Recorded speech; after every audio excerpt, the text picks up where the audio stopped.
that individuals like Paul Mackenzie, who is linked to the Shakahola church, will desist from harming Kenyans.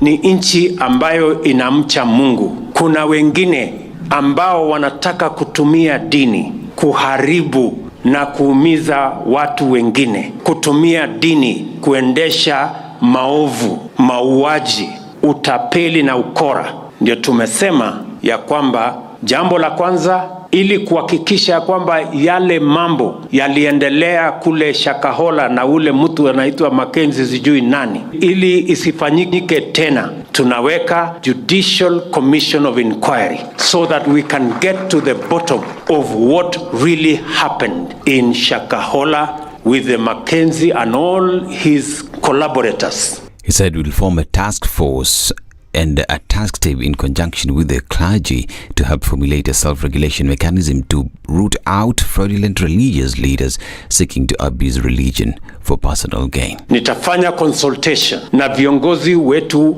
wa dini katika taifa letu la Kenya. Tuwe na task force so that we can weed out the characters who want to abuse religion, to run businesses and things that are anti-religion in the Republic of Kenya. That we want to provide a framework agreed with our religious leaders, a framework that will provide for self-regulation so that church, so that religion, so that our spiritual leaders can have a mechanism where they can point out to government those who want to abuse religion for other purposes.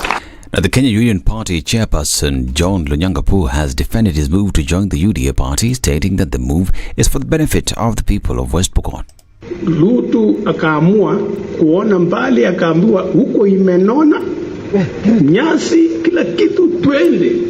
Akaenda kufika kule, tabu ikaingia mpaka Abraham akatuma mcheshi kwenda kuokoa yeye. Your Excellency, hiyo story ni sawa sawa na yangu. Wewe uliposikia juzi hiyo meli imesama, ukatuma hiyo jeshi likakuja kuokolewa.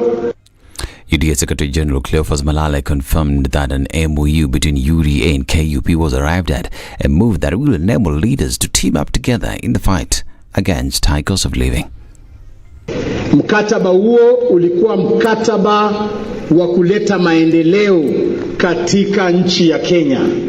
Vipengele katika hiyo mkataba tulikubaliana kwamba tunajua bei ya kuishi iko juu na tunataka tuweke akili yote, viongozi wote wakuje wasaidie rais wapunguze bei ya vyakula na maisha irudi chini, watu wetu wasonge mbele. Deputy President Rigathi Gachagua congratulated Lonyangapu and the residents of West Pokot for the bold move. I want to confirm shares ya West Pokot kwa hii serikali ya William Ruto iko sawa sawa. Hata kama kuliboroke makosa kidogo kwa hiyo 40% ambayo walienda pande ile waliongozwa na huyu Governor Lonyangapu, rafiki yangu. Alinisaidia huyu Your Excellency akiwa PS ya Public Works. Alinipatia biashara nikatengeneza kama milioni 15. Na nimefurahi amerudi kwetu, hata nilikuwa nahangaika akiwa kwa ile mzee ya kuzimia na ya maandamano. Now, President William Ruto is expected to preside over the country's first Labor Day celebrations. The celebrations are being held at a time when workers in the country are going through a difficult economic time, and for the first time, civil servant salaries are being delayed. Among the issues the president is expected to address are the new NSSF charges and the proposed construction of affordable housing. KOTU Secretary General Francis Atwoli has hinted that he will be requesting the head of state to increase the salaries of his members. Atwoli further added that KOTU will cooperate with the government while urging Azimio leaders to accept that elections are over and that they lost it. This is Newswire. Dennis Aseto. Good morning and happy.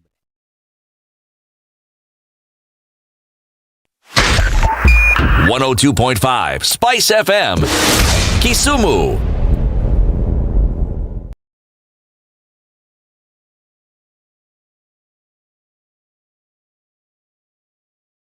The following takes place from 6 a.m. to 10 a.m. every weekday on Spice FM. Revenge is for children. It's for kids. When you grow up, you realize the best revenge you can take on somebody is to ignore them. Now I'm just new in politics. It is not everybody's cup of tea. That's why some people come in one term and that's it for them. Political parties in this country do not have ideologies, whether luring or otherwise. And that is the effect of corruption. Any time an offense occurs anywhere in the country, it is the job of the Inspector General to look into it. Whether it's corruption, whether it's murder, whether it's petty, that is his job. If we have chosen to be a corrupt nation, then we produce corrupt leaders. Everything then becomes chaotic that you cannot be able to change a nation. The Situation Room, Kenya's biggest conversation.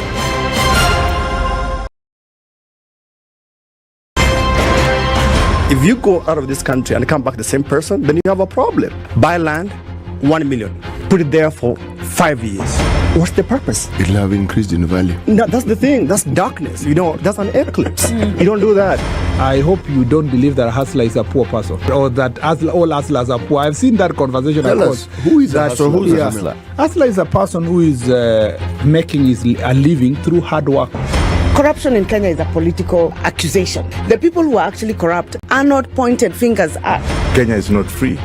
Kenya imeshikwa na mateka. It's under siege. Have you seen that lodge on Nyeri Road? Very high fence. You can't even Windows sleep inside. up near the ceiling. Yes. And if you walk there at midnight, you see bats the size of cows.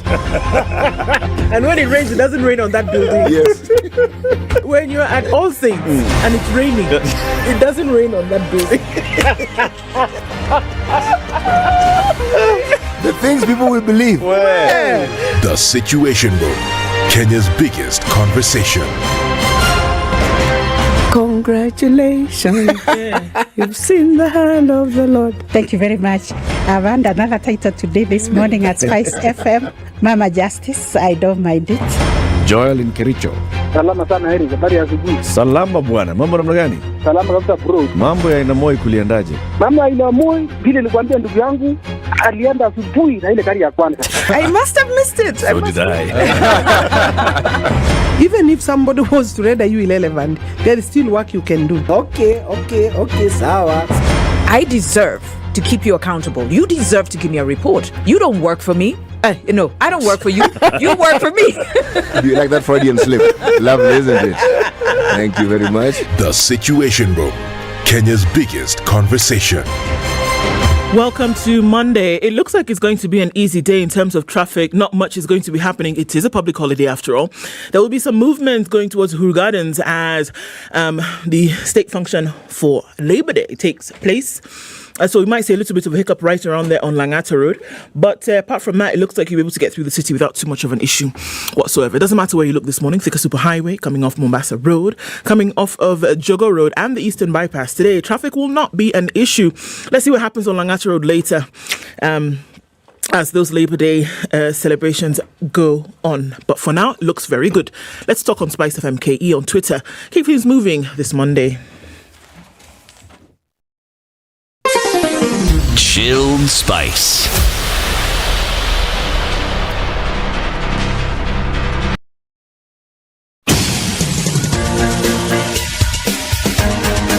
This is The Situation Room, the home of hard-hitting political commentary and penetrating insights about the state of the nation. This is a talk radio experience like no other. The Situation Room, a place for hard truths, debates, and elevated conversations. The Situation Room, witty, political, engaging, deep, controversial. In the room, we have C.T. Muga, researcher, academic, seasoned political observer, a fountain of wisdom in these politically uncertain times. Ndu Oko, Nigerian by birth, Kenyan by choice, communications expert, Pan-Africanist, a truth seeker and believer in people power, and Eric Latif, agent provocateur, the man in the chair, seasoned journalist, news hound, a man who believes in punching up, not down. This is The Situation Room, the only way to start your day. That. It's May, and here we are. Good morning. How are you doing? Happy Labor Day, wherever you're tuned in. It's 10 minutes after 6 on this first day of May 2023. Ndu? Yeah. Mambos? Poor sana. How was your weekend? My weekend was all right. Very good. How are you? I'm well. Okay. The rain, my friend. boss. Where? Hey. Yesterday's rained rain. yesterday. As in Proper what? full day. Properly. City. Yes. How was it on your end? You know, I kept asking, when is it going to stop? You know, I can't remember the last time it rained the whole day. What? Last night. Yeah.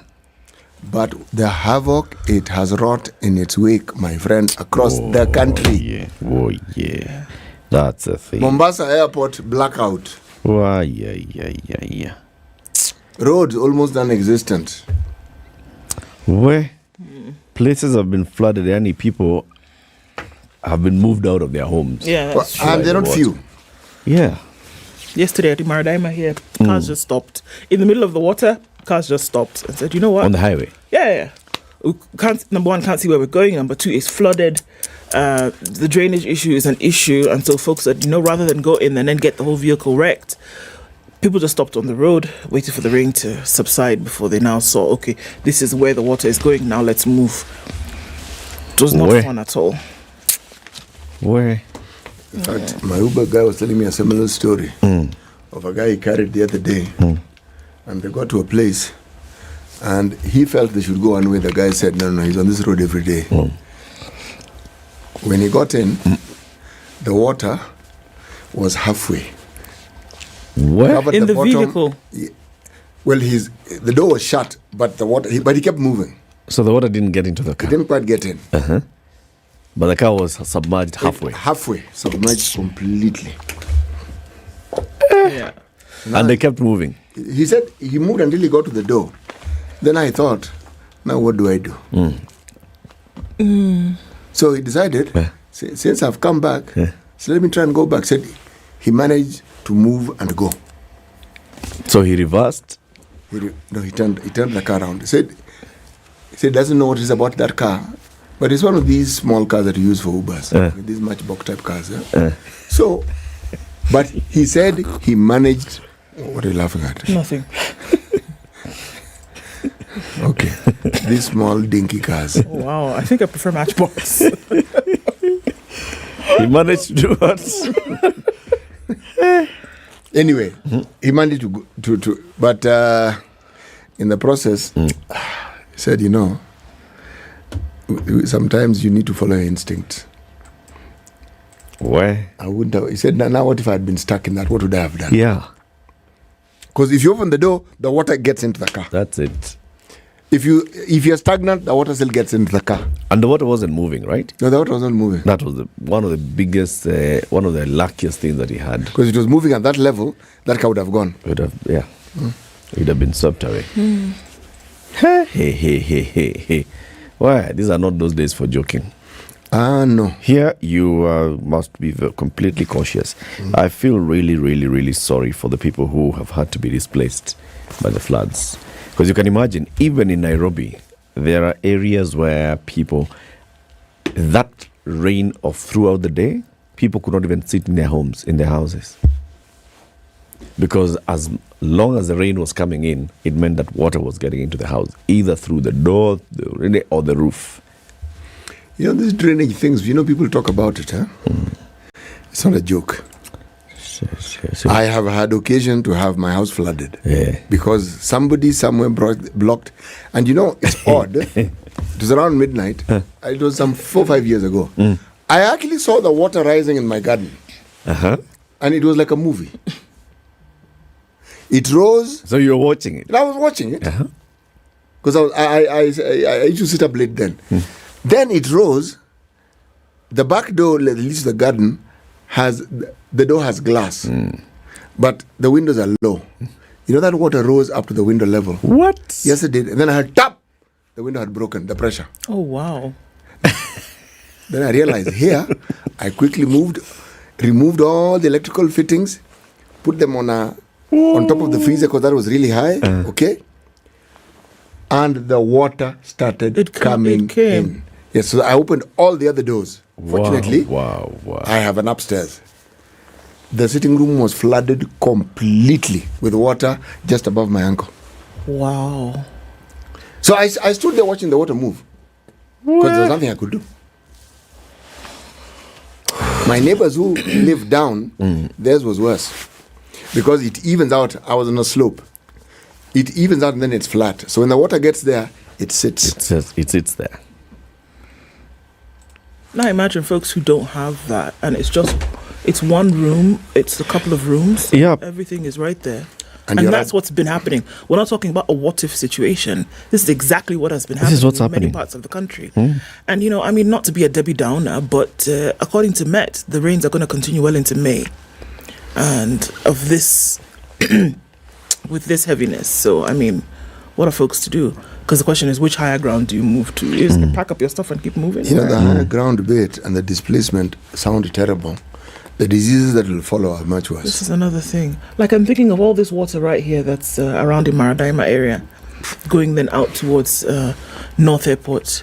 There's huge pools of water that are just sitting. And that, look, we already know what that's a breeding ground for. Anyway, 17 minutes after 6. Are you online? Because we are live streaming the show already. Let us know where you're tuned in from. Happy Labor Day. We'll be doing our shout outs shortly after we take a look at the weather forecast.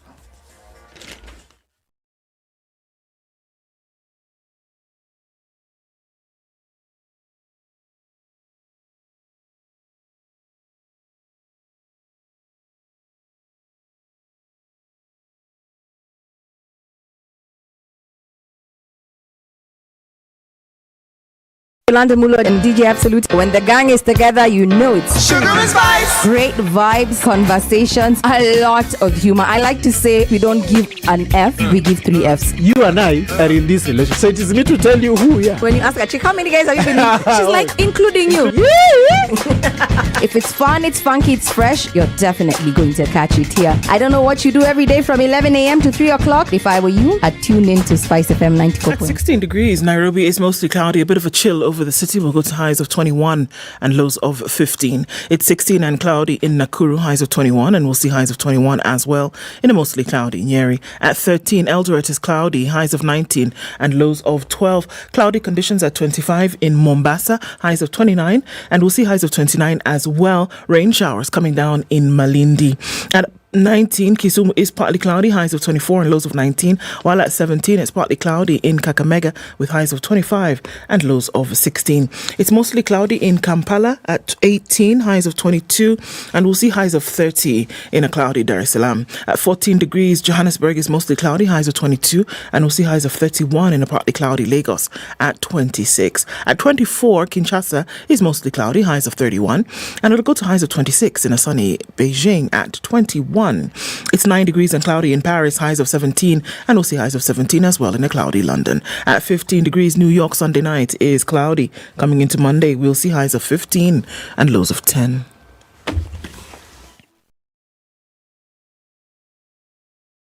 Mature, intelligent talk every morning. Spice up yourself.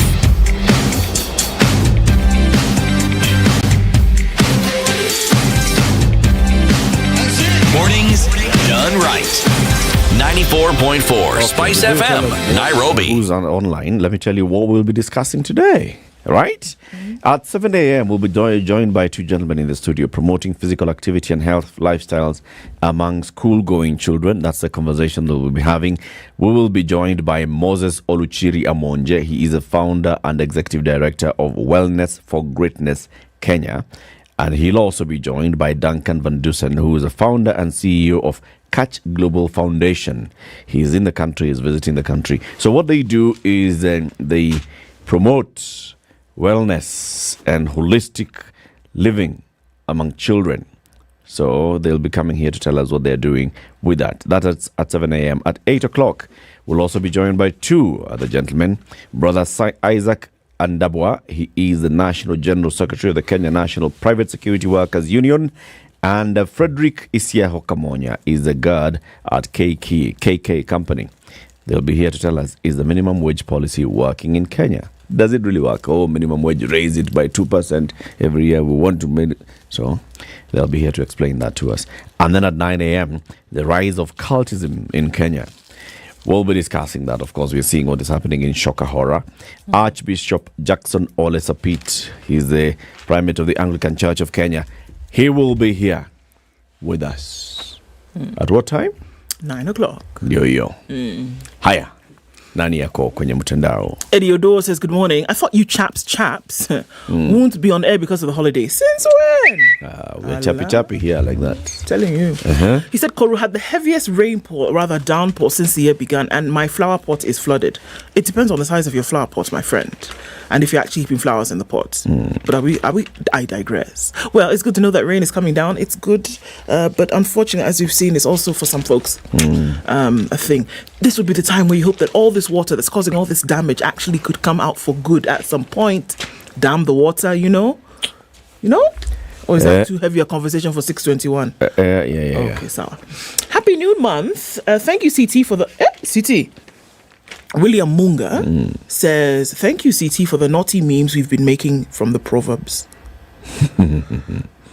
So he's thanking you for the Proverbs that he has been using to make naughty memes. I thank him for thanking me.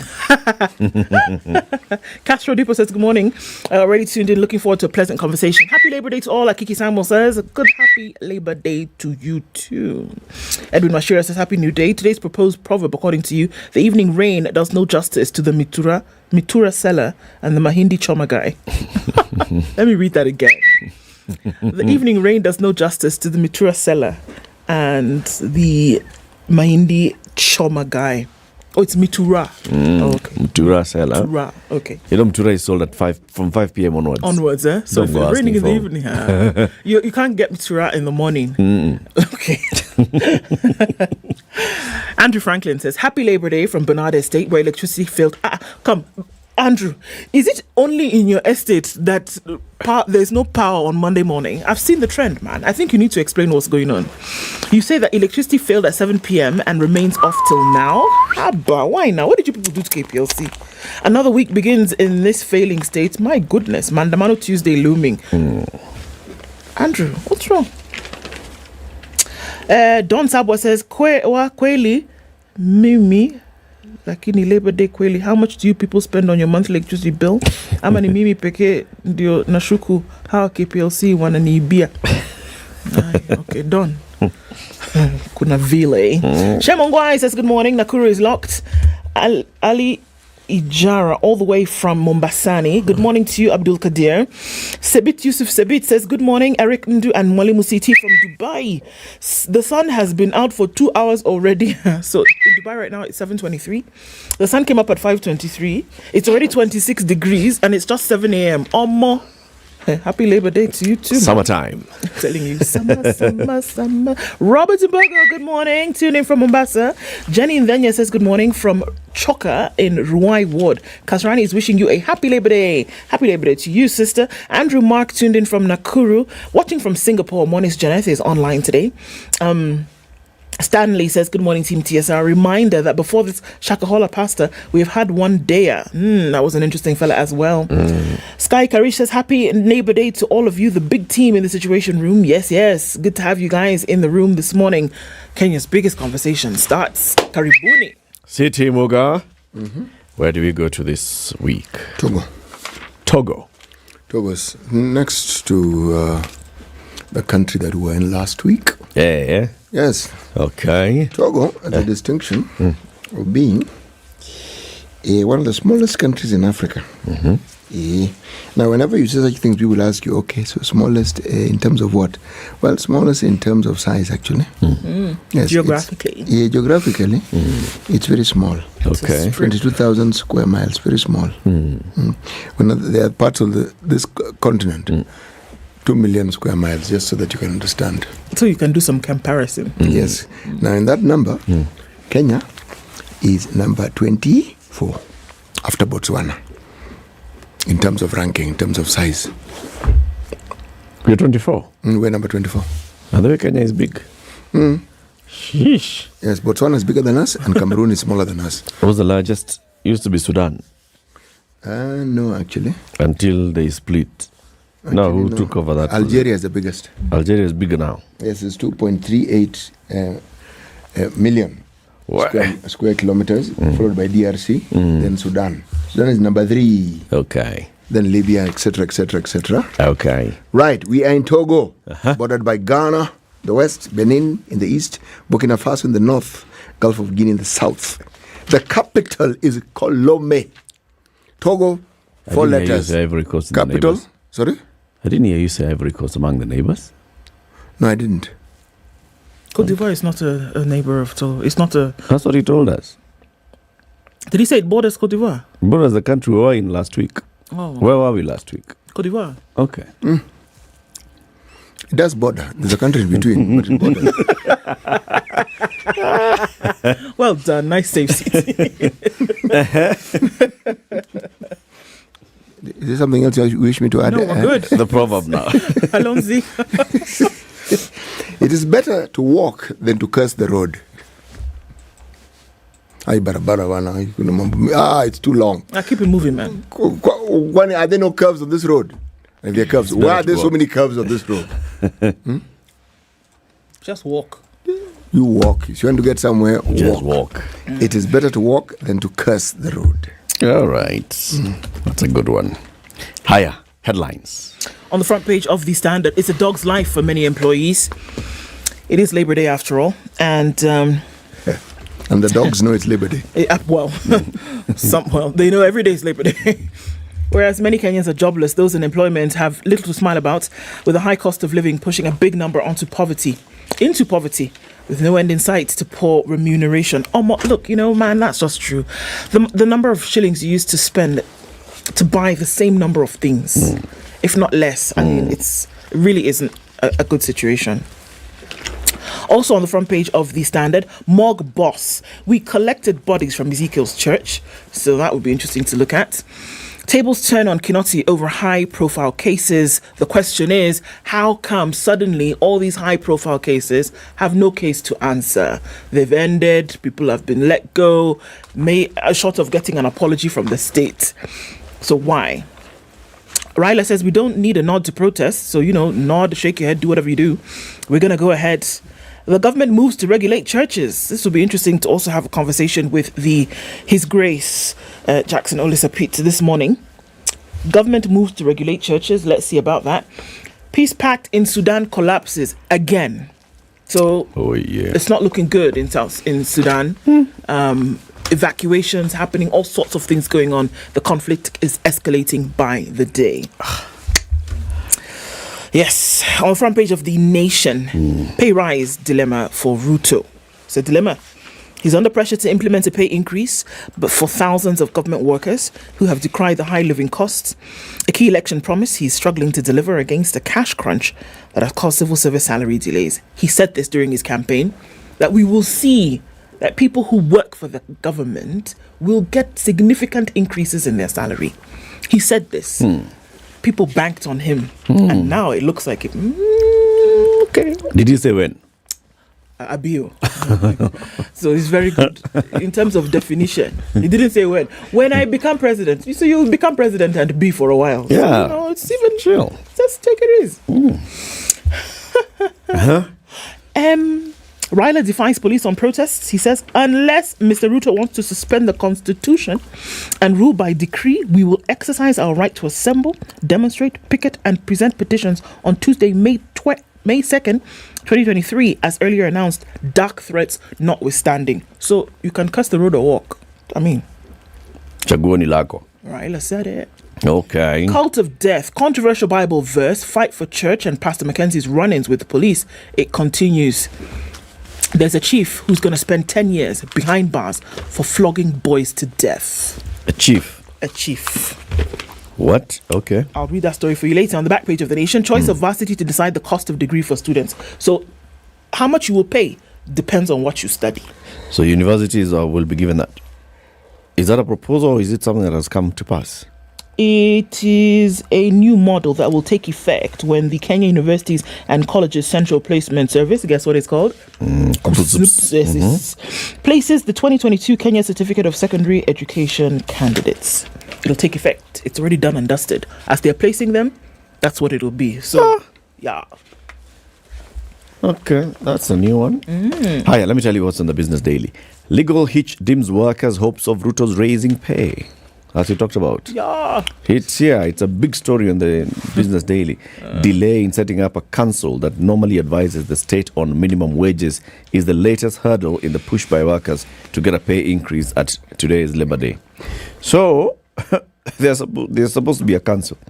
The Labour Cabinet Secretary is yet to establish the Wages Council, which is made up of workers and employees representatives, as well as 3 independent members that makes recommendations to the Minister on minimum wages. So the absence of this council and its meetings is a pointer that Ruto is unlikely to raise the country's minimum wage. Hiyo imeenda. Sport Pesa billionaire loses court bid to stop 664 million shillings auction. Billionaire Paul Wanderi Ndongo has lost a case in which he sought to stop the auction of his properties over a 664 million shilling loan owed to Equity Bank, paving the way for the lender to liquidate the assets that were used as collateral. He had rushed to the High Court after Gram Investment Auctioneers on February 28th invited interested buyers to come for those prime properties, 2.8 acres in Gigiri, 600 acres in Laikipia. The original debt was 600 million shillings. It has grown to 664 million. Guy. Equity told the court. Wait, sorry. 6 what? He borrowed 600. Uh-huh. The amount he owes now is 664. So 64 million. Imeongezeka tu hivyo. Penalties, interest and penalties. 64 million. 600. Let's start with 600 million. You know how far from a billion that is? It's just like here. No, I'm sorry. It's above the window, heading towards the ceiling. 600 M is what he borrowed. But the money that he wants to now pay on top. Yeah. You know the thing? Equity told the court that Ndongo was given a 12-month interest and principal repayment holiday starting May 2020. He later defaulted when the debt service became due. So from 2020, he was given a holiday. He was given 12 months interest. So it was meaning 1 year he did not pay interest. He was supposed to have started paying Even from principal. 2021. Yeah. Okay. 2021, the man does not start paying.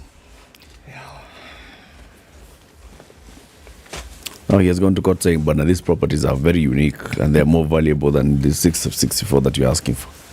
God has told him, yeah, but the security. What I need to be told. 664 million. That's all right.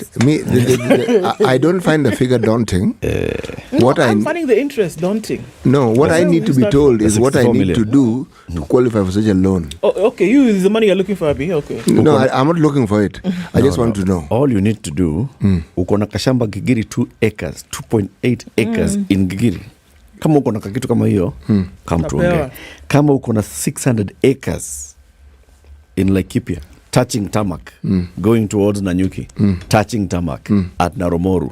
Kama uko na shamba kama hiyo 600 acres, kuja tuongee, tutakupatia hata 1 billion ukitaka, my friend. Na tax holiday. Kini kama uko na 60 by 100.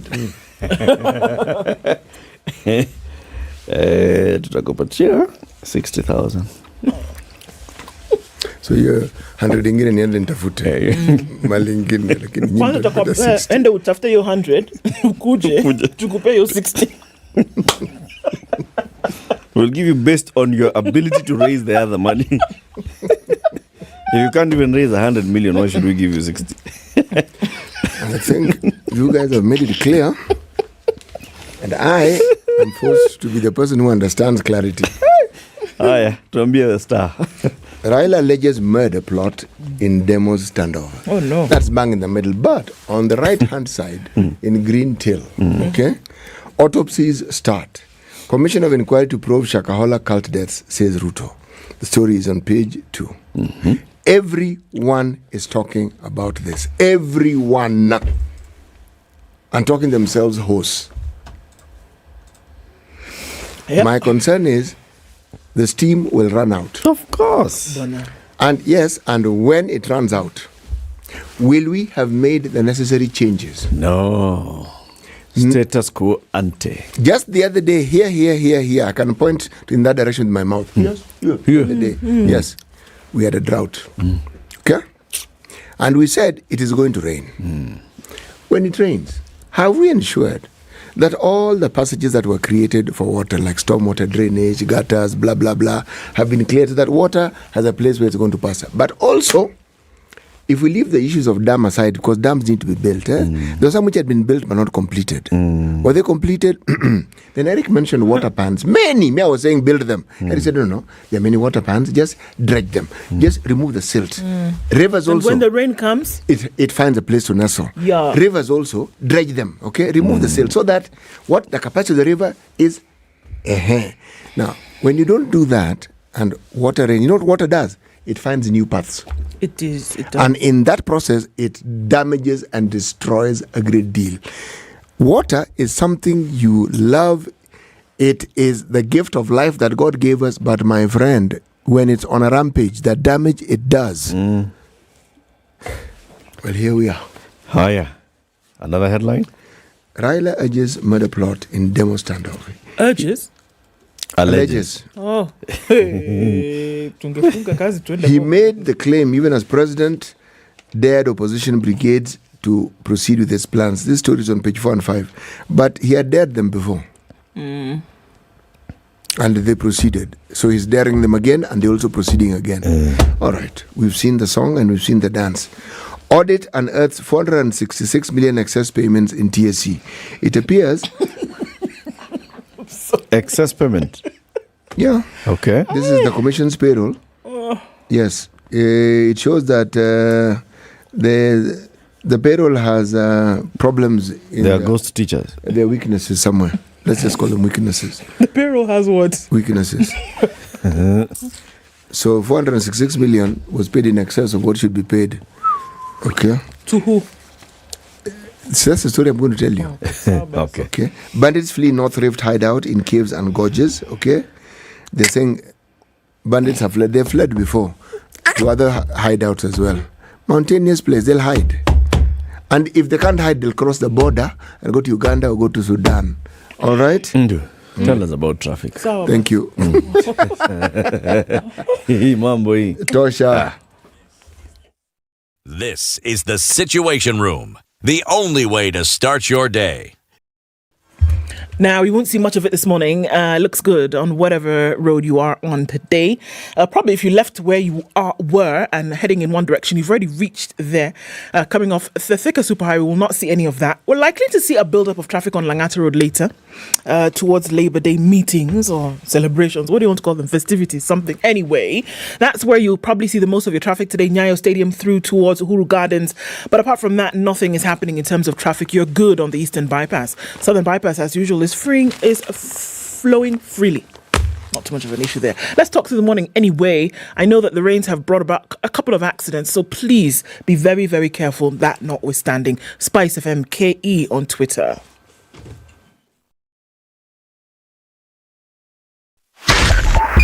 .5 Spice FM Kisumu. Mature, intelligent talk every morning. Spice up yourself.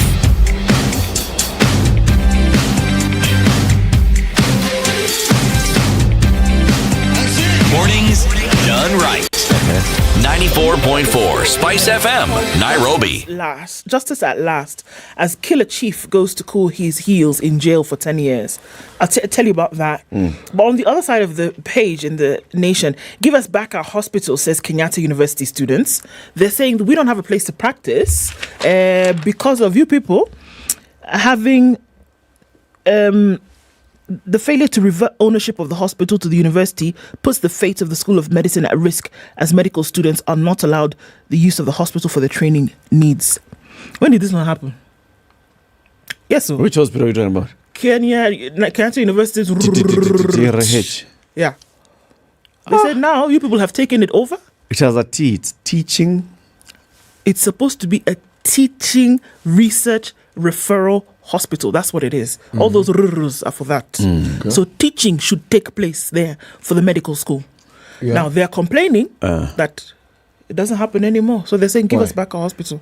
I'll give you the details of that story. Do they have a medical school? Oh, Kenyatta University. It would appear so. School of Medicine. At KU.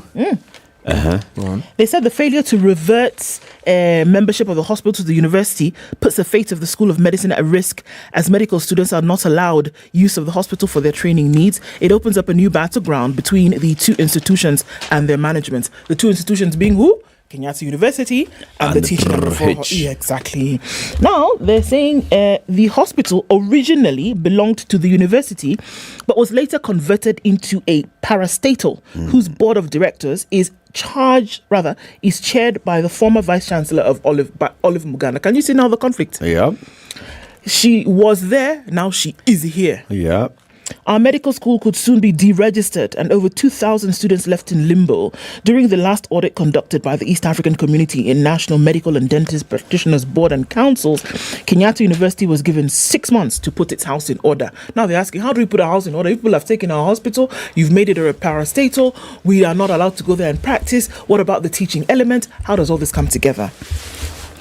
Okay. Do you see now where there's a problem there? Okay. Where does the University of Nairobi train its medical students? To Kenyatta National Hospital. Does it belong to the University of Nairobi? No, it's a parastatal. Okay. Who trains at the Moi Teaching and Referral Hospital? Moi University. Does it belong to Moi University? No, sir, it's a parastatal. So now? These people need to now get their model of operation in order. Why don't you ask the same question of University of Nairobi Medical School and Kenyatta Hospital? That was his first one. Yes, exactly. So once you understand that concept. So, I mean... Where's the problem? Yeah, I don't get it. Unless this is a backhanded push to wrestle control of the hospital back to the university. So it would appear as though Kenyatta University, from this, wants control of the referral hospital and would not be comfortable having it run by government. Let me ask this question. Is the hospital not a level 6 hospital? It is. Then, sorry, they're not going to get it. That is not going to happen. Okay. No, sorry. It's just not going to happen. It's a national hospital. It's not going to happen. It's a national hospital. Plus, there are 3 other examples of other facilities that are... Only difference though with the others is that the others were not started by the university. They were not started by university. This one was started by the university. The university donated land to this particular institution. The university, with the former vice chancellor, worked very hard at getting this hospital up. But then can the university actually manage the hospital? Can it manage the hospital? No. And can it demand it comes back? Not really. Give me 2 minutes. Who built the hospital? KU. It's KU. With their money? Yes, no. Plus their land. Sorry, who owns KU? Government. Okay, so Sawa, give me 2 minutes. Let me tell you about this this chief who flogged somebody's children. It was in 2012. They remain painfully the memory remains painfully etched in Jonas Mutethia's memory.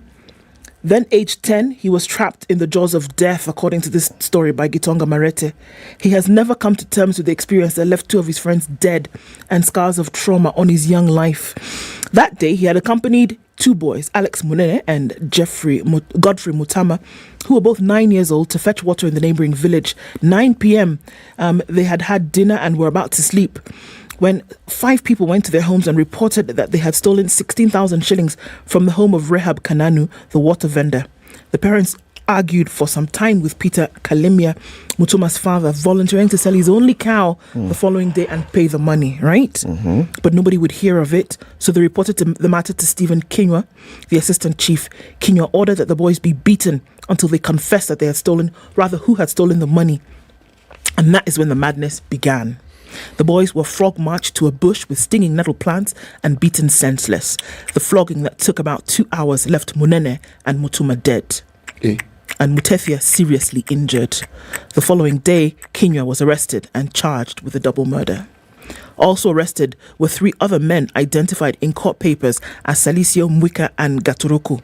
Kinyua was charged that on the material date at Kamari village in Baranga location in Tiganya East, he jointly with others before court killed Munene and Mutuma.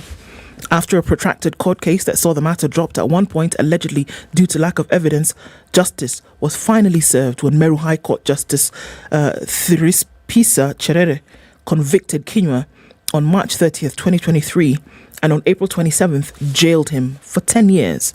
Justice Cherere ruled that Kenya was guilty of the murders and sentenced him to jail, disregarding a probation report which had recommended he should serve a non-custodial sentence. Hey. So he basically just ordered some mob flogging of the boys. Have you ever brushed with stinging nettle? Yes, I have. Yeah. Now imagine that with open wounds from whipping. I'm just thinking, the caning alone, yes, could cause you harm. What else did they do to these boys? Yeah. What else did they do to them? They probably beat them. They did. It wasn't just that you lie down here. No. At his strokes of the cane on your bum. They beat them. They did. It was proper beating. Now that means some damage, serious damage. Yeah. By the time they died. By the time they died, they must have been through it. Oh my goodness. Oh my goodness. Oh my goodness. So, 13 years later, justice is served, isn't it? Yeah. Well, no, 11 years later. It's 11 years. Yeah. It won't bring back the boys, though. It won't bring back the boys. It's a sad thing. It's a very sad thing. Higher. Shakahola. Okay? And there's this new other pastor called Pastor Ezekiel. Pastor Ezekiel is the one who's now been in the news and what he's been doing. So apparently Pastor Ezekiel would, at his church, people would come, bring the sick, and we shall pray for them to be healed. So people would be brought there, sick on their deathbed.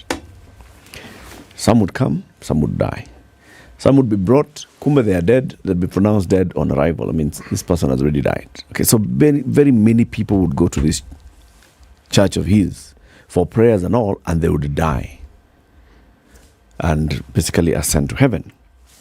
There's a nearby mortuary, and this mortuary is called Milele Funeral Home. It's in this area of Kilifi called Mavueni, on your way to Malindi. Okay? So the owner of this mortuary is now the one who's in the news and is saying, we'd gone and collected a number of bodies from that church. Countless. In fact, we lost count. Number of bodies. And then we had a run-in with Pastor Ezekiel and we stopped going to his church to collect bodies. So now, family members would bring their bodies to the funeral home. Oh, the funeral home. So they collect from there and they bring them here. He's talking about the kind of relationship that they had. So at one time, this pastor was so mad at the Milele Funeral Home and its management that he spoke about it and said, if you go to Mavueni on your way to Mombasa, on your right-hand side, there is Milele Funeral Home. They don't have a hospital, a dispensary, or a clinic. It's just a funeral home. And right there is a black spot. You die, and they take you straight to the mortuary. Let me say it as it is. I was irked and I fasted, went with 3 bottles of holy water, and threw them into the compound, and it was closed after that.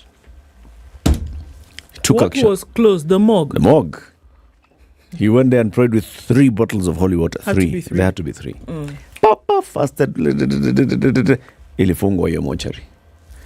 The owner of this thing, the CEO, Johnson Care, says, what actually affected our business here is the kind of talk that this man started giving about our funeral home. Right.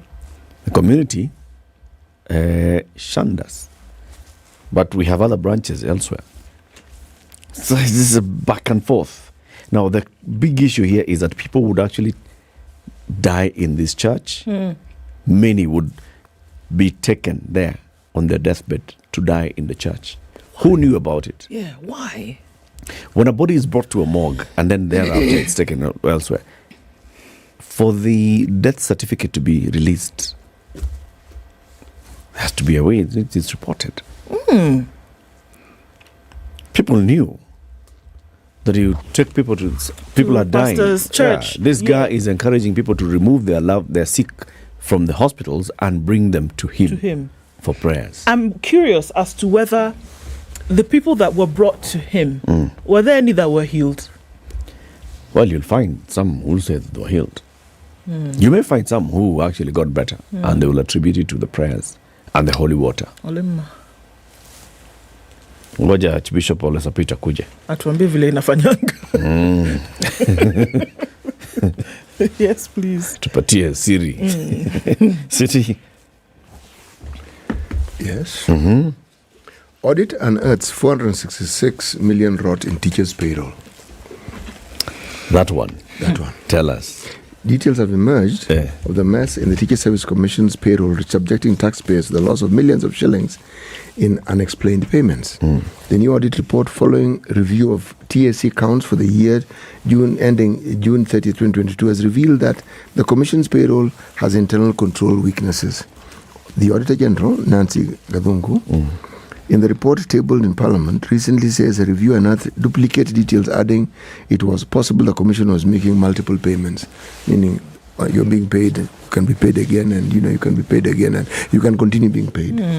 The comparison of the national identification numbers in the teachers' payroll against the integrated personnel and payroll database, IPPD, for MDAs indicated that there were 24 employees earning salaries in 2 entries in the same month.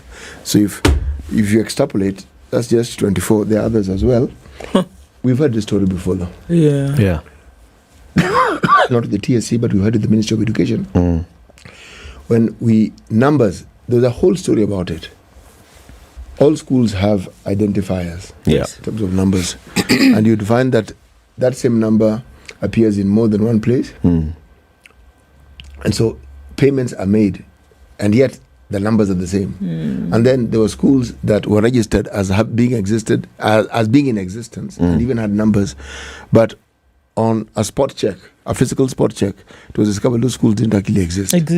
But money had already been paid. Oh, yes. So we are saying that even when you look at the education sector, the TSC, who are the employers of our teachers, and then the Ministry of Education and the teachers, this same problem that we keep talking about and which we have seems to be rife as well.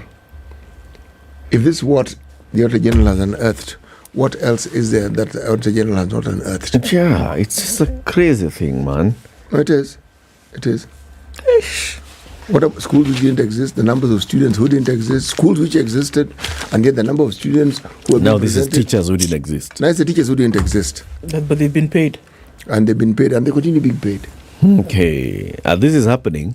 The Teacher Service Commission is talking about the delays in paying teachers, right? That's what they keep saying. Yeah.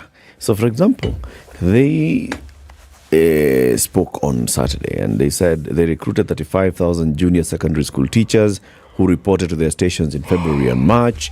As is procedure, the recruits are given 30 days within which to report to their various stations, which leads to some commencing their work later than others. This causes delays in the processing of their salaries. So far, the Commission has processed, as it says, over 50% of the salaries of the newly employed teachers. The teachers can confirm the payments with their respective banks. They're apologizing for the delays. Basically, what they're saying is because there are some people who are reporting to school in March and all. So, April, some teachers have not been paid, but they've at least paid 50%. The other 50% of 35,000, they will be paid. Yes, money is coming. Okay. These are JSS teachers. When are schools reopening? On the 9th of May. Next week. Yes. Higher. So next week, kids are going back to school. Yes. Finding chaps who've just been employed, they've just received their first salary, they've just, and you tell me that they'll get there and learning will proceed. You see this woe people have been crying of the first term.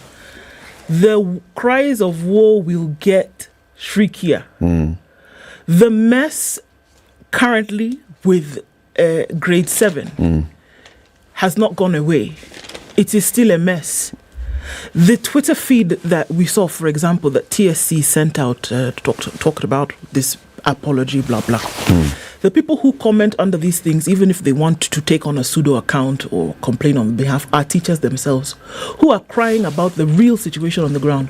So you can do this top layer PR about, delay in salaries and we will pay. But the truth of the matter is that the structure, the infrastructure of teaching right now is not good. That you have employed and then deployed teachers and they're not teaching the subjects that they're supposed to teach. Yep. They're not even teaching in the class that they have been hired to teach, because truly, when they get to the school, the situation is very, very different. Okay, let's say that you get there and you're actually teaching in your grade 7, which you're supposed to be teaching in. You don't have the materials to teach. Even if you have a course set index, which is a sample for teaching, the people you are teaching don't have the books. Yep. What are we talking about? Then you're apologizing for not paying salary. This thing has flopped, Bana. It has flopped, and we don't want to admit that it has flopped. Come on. It has just flopped. It's being poorly managed. Poorly managed. And then children are the ones who are going to be caught in the net. Listen to tweets. So what I've just read was a tweet from the Teacher Service Commission, all right? The responses are, as you would expect, from teachers. Listen to this teacher. If a Kiswahili CRE teacher is deployed to a JSS, who will teach mathematics?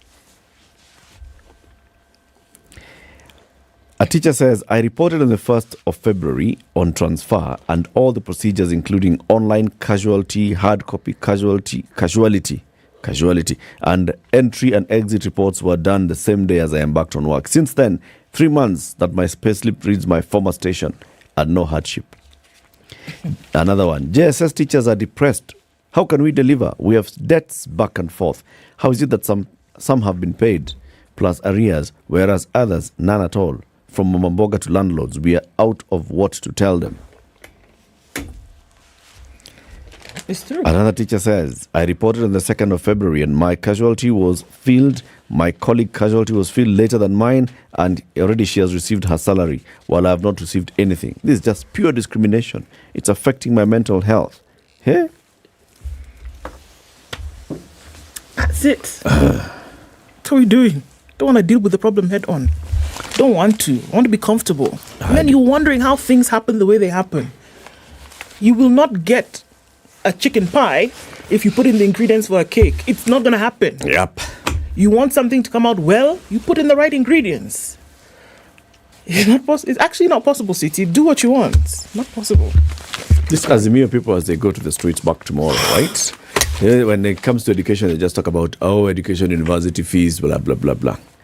It has never occurred to them that JSS is an issue.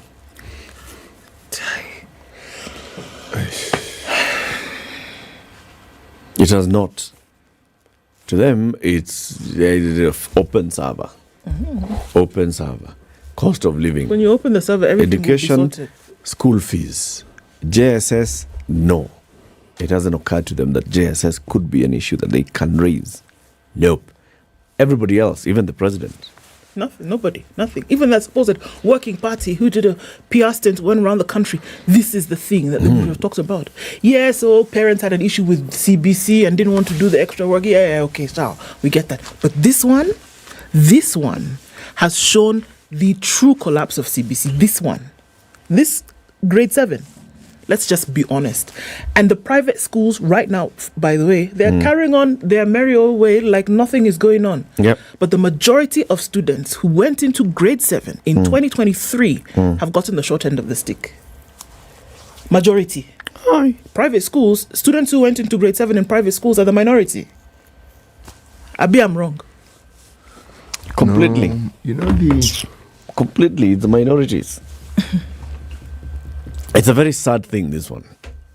It's a sad thing. And like someone kept saying, our children are the ones who are going to school and coming back without learning. Imagine. Your children, because they're going to other schools, they're learning. So you don't even know what we're talking about. Is this not the same tale that we tell with regards to our healthcare provision and healthcare services? Same. Yeah. We've privatized it, and yet it's gobbling up the majority, the bulk of our budget. And it's just not working for us. It's absolute nonsense.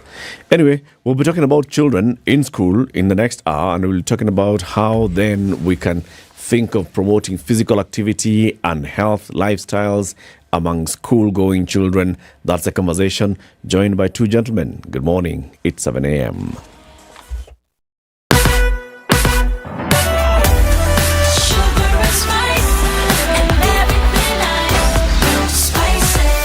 Spice up your life.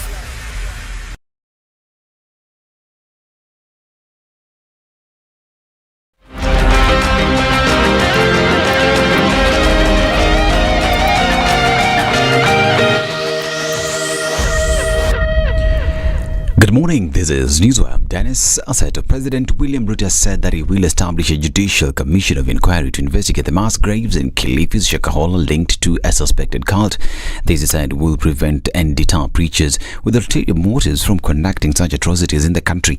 Speaking in Kapenguria, West Pokot County, the head of state stated that he will soon appoint members of the Judicial Commission of Inquiry to ensure justice is served and that individuals like Paul Mackenzie, who is linked to the Shakahola charge, will desist from having Kenyans. Nchi ya Kenya ni nchi ambayo inamcha Mungu. Kuna wengine ambao wanataka kutumia dini kuharibu na kuumiza watu wengine, kutumia dini kuendesha maovu, mauaji, utapeli na ukora. Ndio tumesema ya kwamba jambo la kwanza, ili kuhakikisha kwamba yale mambo yaliendelea kule Shakahola na ule mtu anaitwa Mackenzie sijui nani, ili isifanyike tena, tunaweka Judicial Commission of Inquiry so that we can get to the bottom of what really happened in Shakahola with the Mackenzie and all his collaborators. It said it will form a task force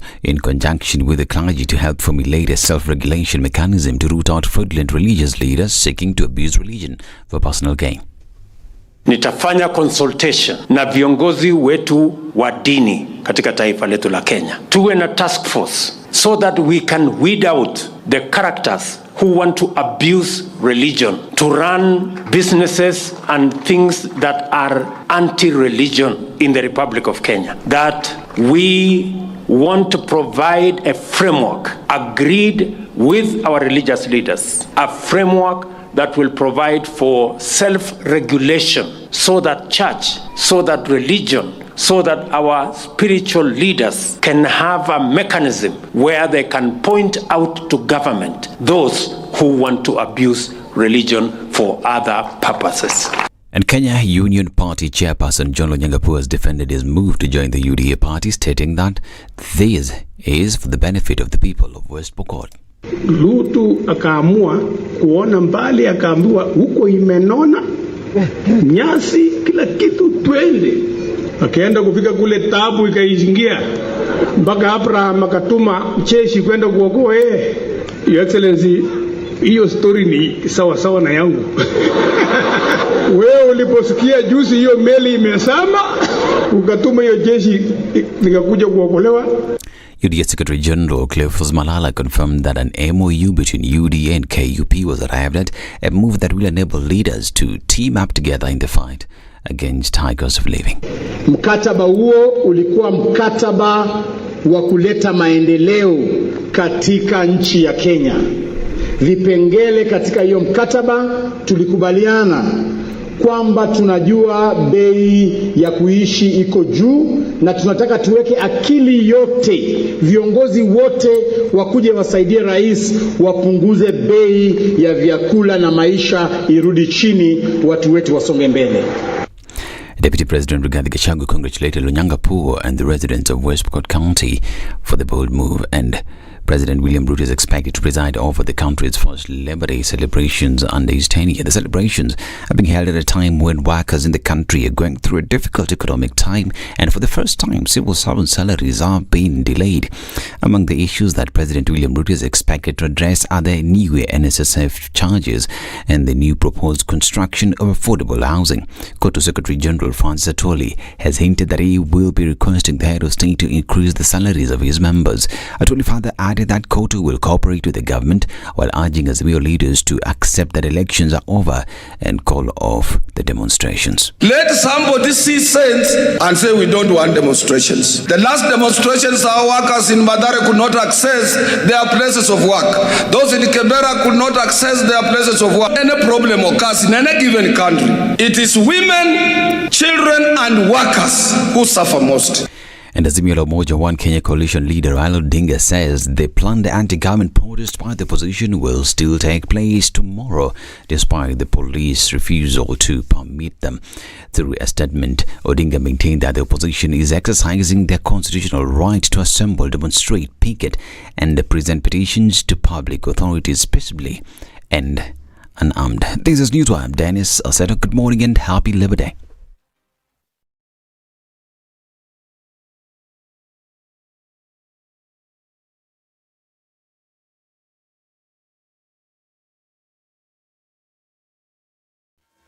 Not going to be an issue this morning. You'll be able to get where you're going really quickly today, in and out of the CBD in 60 seconds. Okay, no, I'm joking. Maybe a little bit longer than that. We'll see some movements on Langata Road. We'll see that later. But for now, it looks good. You can get in and out of the city without too much of an issue. Coming off of Thika Superhighway, usual suspects of the Northern Bypass. This is the day where there's no traffic on the Northern Bypass whatsoever. So, yay. Let's see what happens tomorrow. But for now, let's enjoy it, shall we? A little bit of traffic on the Eastern Bypass. It's inbound. It shouldn't last for too long. The rains are still coming down in certain parts of the city. So that means what? It's slippery. It's flooding in some parts. So please be very careful so we don't get stuck anyway. Yes. The drainage issue is an issue right here on around Imaradaima. Also looking at some on the Thika Superhighway. So just watch out for that. Don't get in if you're not sure how deep it is. Talking about traffic. Spice FM KE on Twitter. Talk to us there. Let's keep things moving this morning.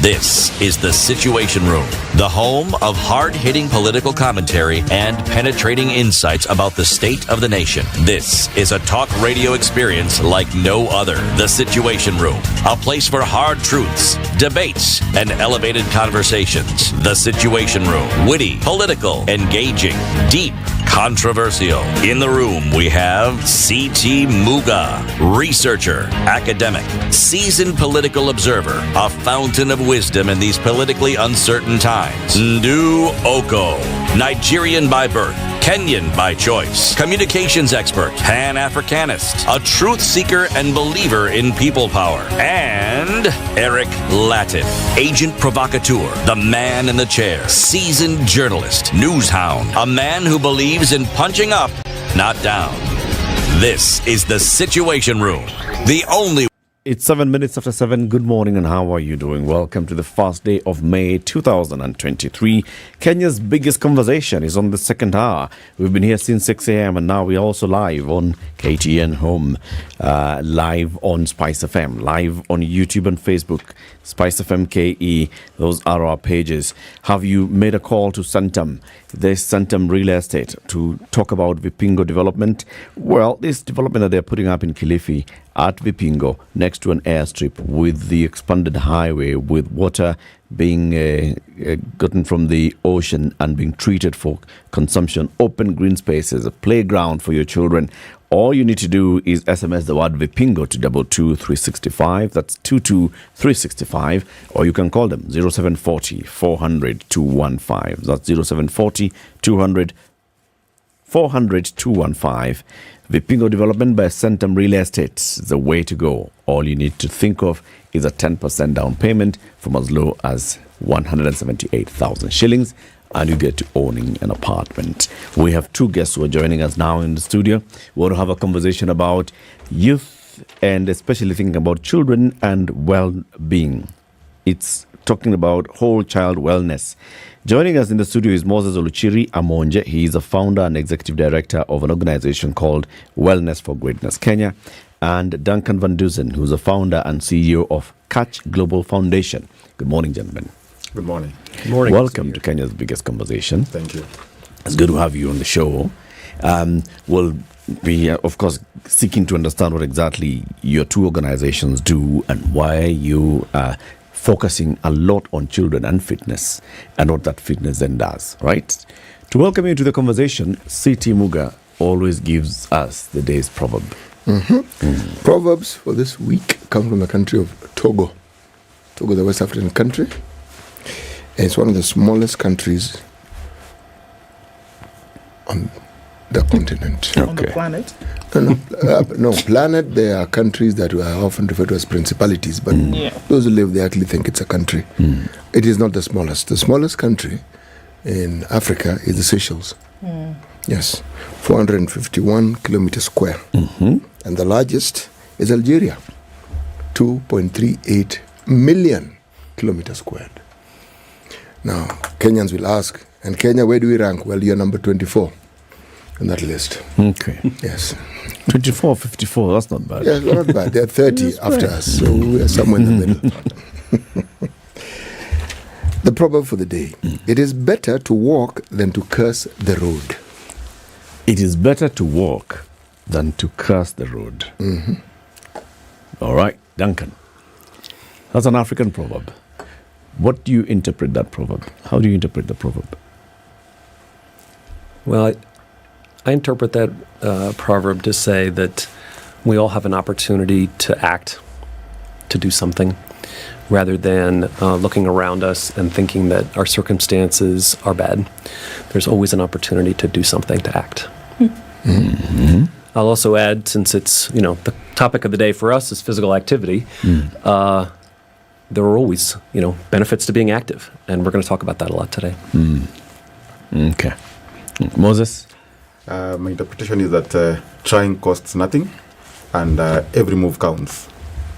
Trying costs nothing. And every move counts. Every move counts.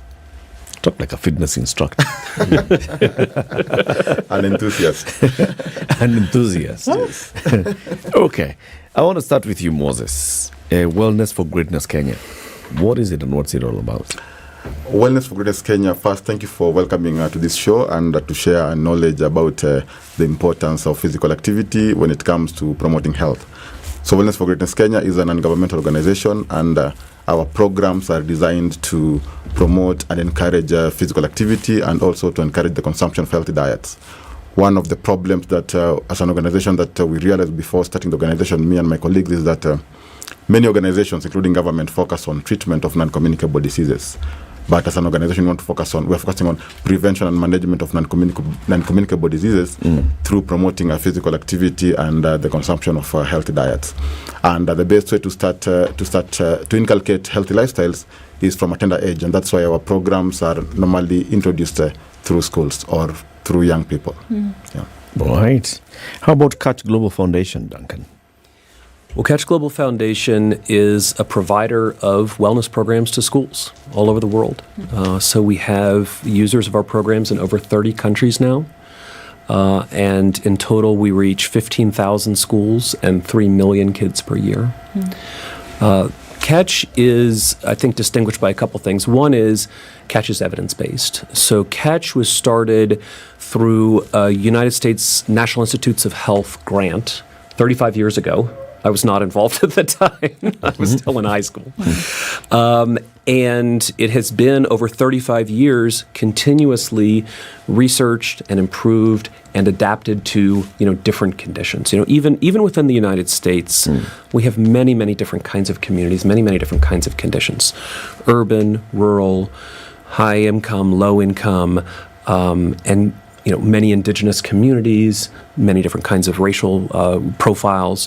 So we've been able to develop a program that has a very strong scientific structure in terms of what it does, yet it also has a lot of flexibility for communities. So for us, working internationally, we use a lot of the same principles in terms of community empowerment than we use, even within the United States.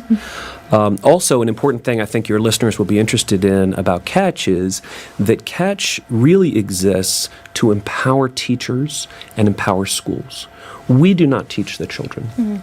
We help provide curriculum, training, and support so that teachers in schools can do what they do best, which is to teach the kids. And it also gives us a lot of leverage because we're a 27-person organization. If we were trying to reach 3 million children directly, that would be pretty darn near impossible. We certainly wouldn't be able to do it well.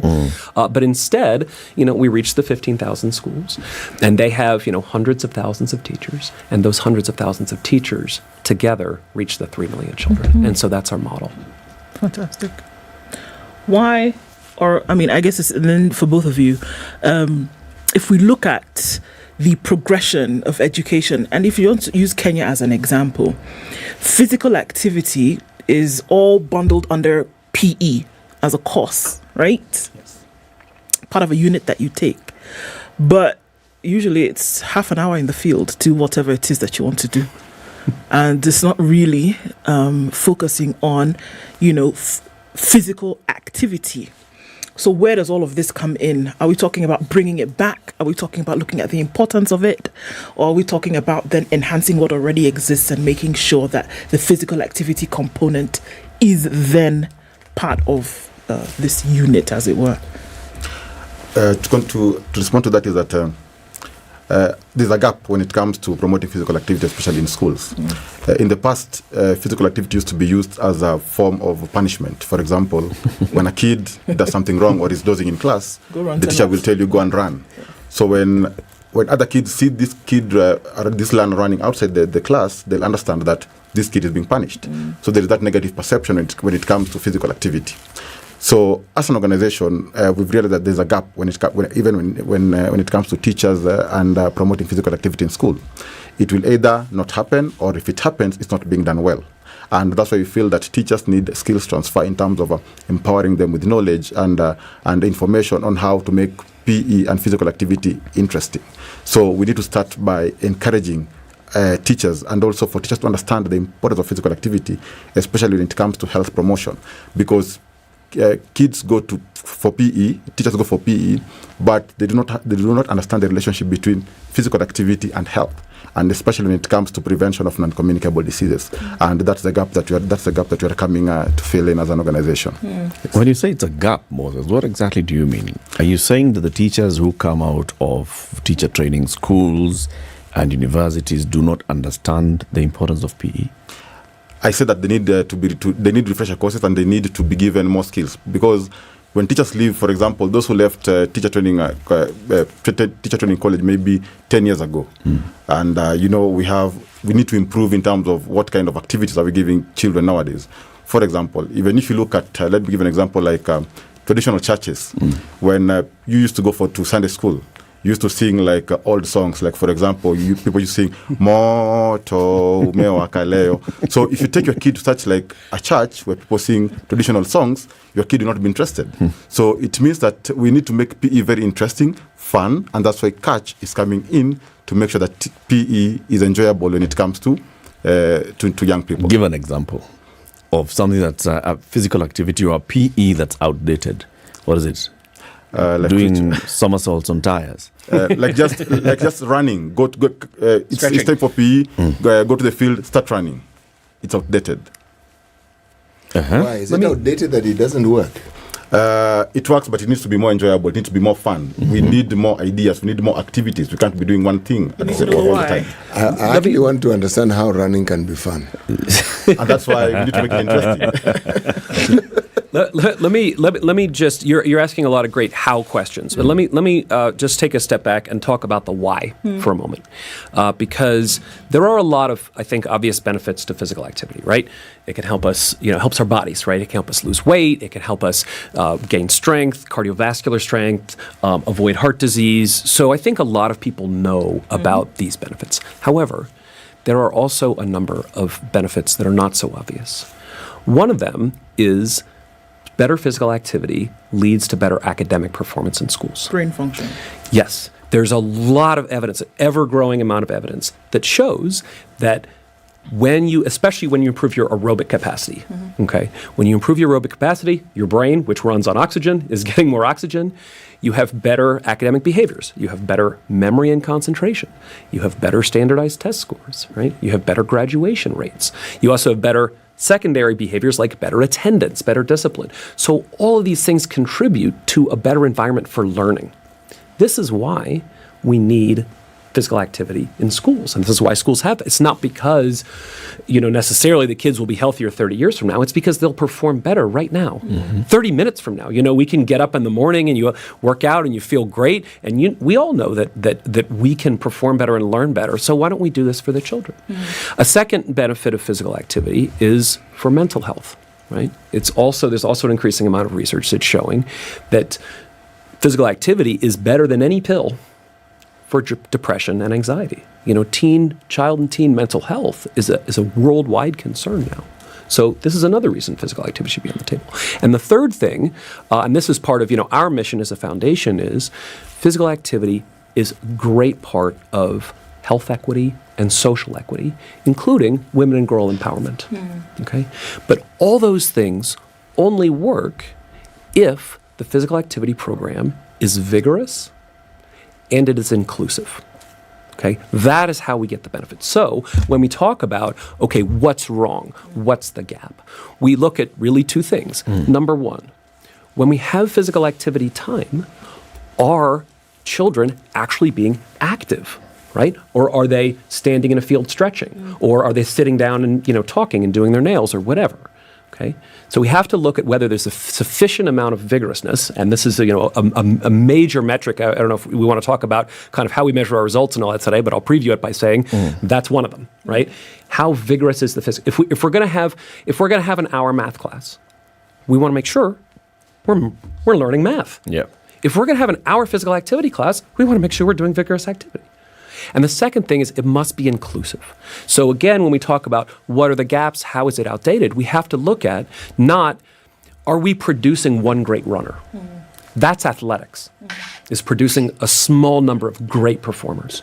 Physical education and physical activity is providing something for everyone. Girls, boys, people from indigenous races, people who are disabled. Everyone needs that dose of physical activity. So we really work very carefully with the schools to make sure we're improving the level of vigorousness and we're improving the amount of inclusion. And when you do that, then you can start to see those benefits across the whole community. Okay. I don't know, Duncan is saying with regards to even learners living with disabilities, when it comes to physical activity or rather PE time, in most cases you'll see that they might be sidelined because they might not be able to compete effectively with learners who do not have other disabilities. Okay. And that's why it's very important to also incorporate them. If you look at one traditional method of PE, one, for example, like elimination, where it's time for PE, but when you're eliminated, you'll stay out and watch other people playing for the rest of the time, which is something that as an organization and as a program we do not encourage. For example, when it comes to playing football, you can have the 12 players, maybe player one might not even touch the ball the whole maybe 30 minutes. But why can't we? 12 players, the are there 11. My team has 12. There you go. So what if we have like 3 players or 3 by 3? Yeah. It means all of them will touch the ball for the rest of the 30 minutes. And that's what you're saying. Everybody should be involved. Every learner should be involved, and every learner should participate in physical activity and in a fun way. Okay. So what's the case then for having a particular individual then who teaches this? I remember in the school that I went to, our PE teacher was our PE teacher, did not teach anything else. It was our coach who taught certain sports, so that if you were involved in varsity sports, then you took part in that, right? But this PE teacher, whether it was for elementary school or middle school or high school, taught just that. What's the case then to be made for not having your math teacher when they're free then now overseeing physical activity? Is there a case then to be made for one person handling that per class or something? Yes. There's definitely a case to be made for it. And it's important to understand the difference between physical education and physical activity. Okay. So physical education involves learning skills. So the younger children will learn fundamental building block skills like throwing, catching, kicking, striking, etc. And then as we get older, we put those skills together into sports and activities. Okay, that's the physical education part. The physical activity part is more, if you will, movement. Making sure that you're aerobically productive. That can be games, just simple games. It can be running or fire brigade or throwing balls and stuff like that. So one difference is if you have a physical educator, they will know more about the technique for teaching, okay, here's what you need to change about your body to throw more effectively. Whereas a math teacher doesn't have the background, right, and they may not be able to do the education part of physical education. However, here's what we've learned. In the United States, we have only about 75% of schools that have a physical educator, trained physical educator. Many states, including our largest state of California, there are no certified physical educators. Okay, so and similarly, we're finding in Kenya, we find in all the countries we go to, it is very, very common that even though there are benefits to having a physical educator, it's just not realistic. It's just not feasible. Especially in maybe rural areas or lower income communities, many schools are going to rely on regular classroom teachers, to do the physical activity. So this is a very important reason why Catch works the way it does. Anybody, any teacher can learn to do Catch, can learn to make sure, at least on the physical activity side, that kids are getting enough conditioning to get all the benefits that we've talked about. And so when we do our program, and we're doing actually our first teacher pilot training tomorrow morning, and there will be a mixture of physical educators and regular classroom teachers, and they will all be able to take that. And we have actually in my book that I gave you, you'll see there's a graph in there that shows the baseline for regular classroom teachers is lower. That's for sure. However, after our training, they're actually quite close. Regular educators and physical educators are quite close in their ability to have a classroom that is vigorous and inclusive. So those things can be learned. So I think the big issue is not really whether you've been to school for PE or not. The big issue is whether you get that capacity building and you get that training so that you've got those techniques, so that you have a variety of activity, and so that you know how to make it fun. And also in Kenya, you need to know that every teacher is a PE teacher. I'm not speaking for government, but that is what is there.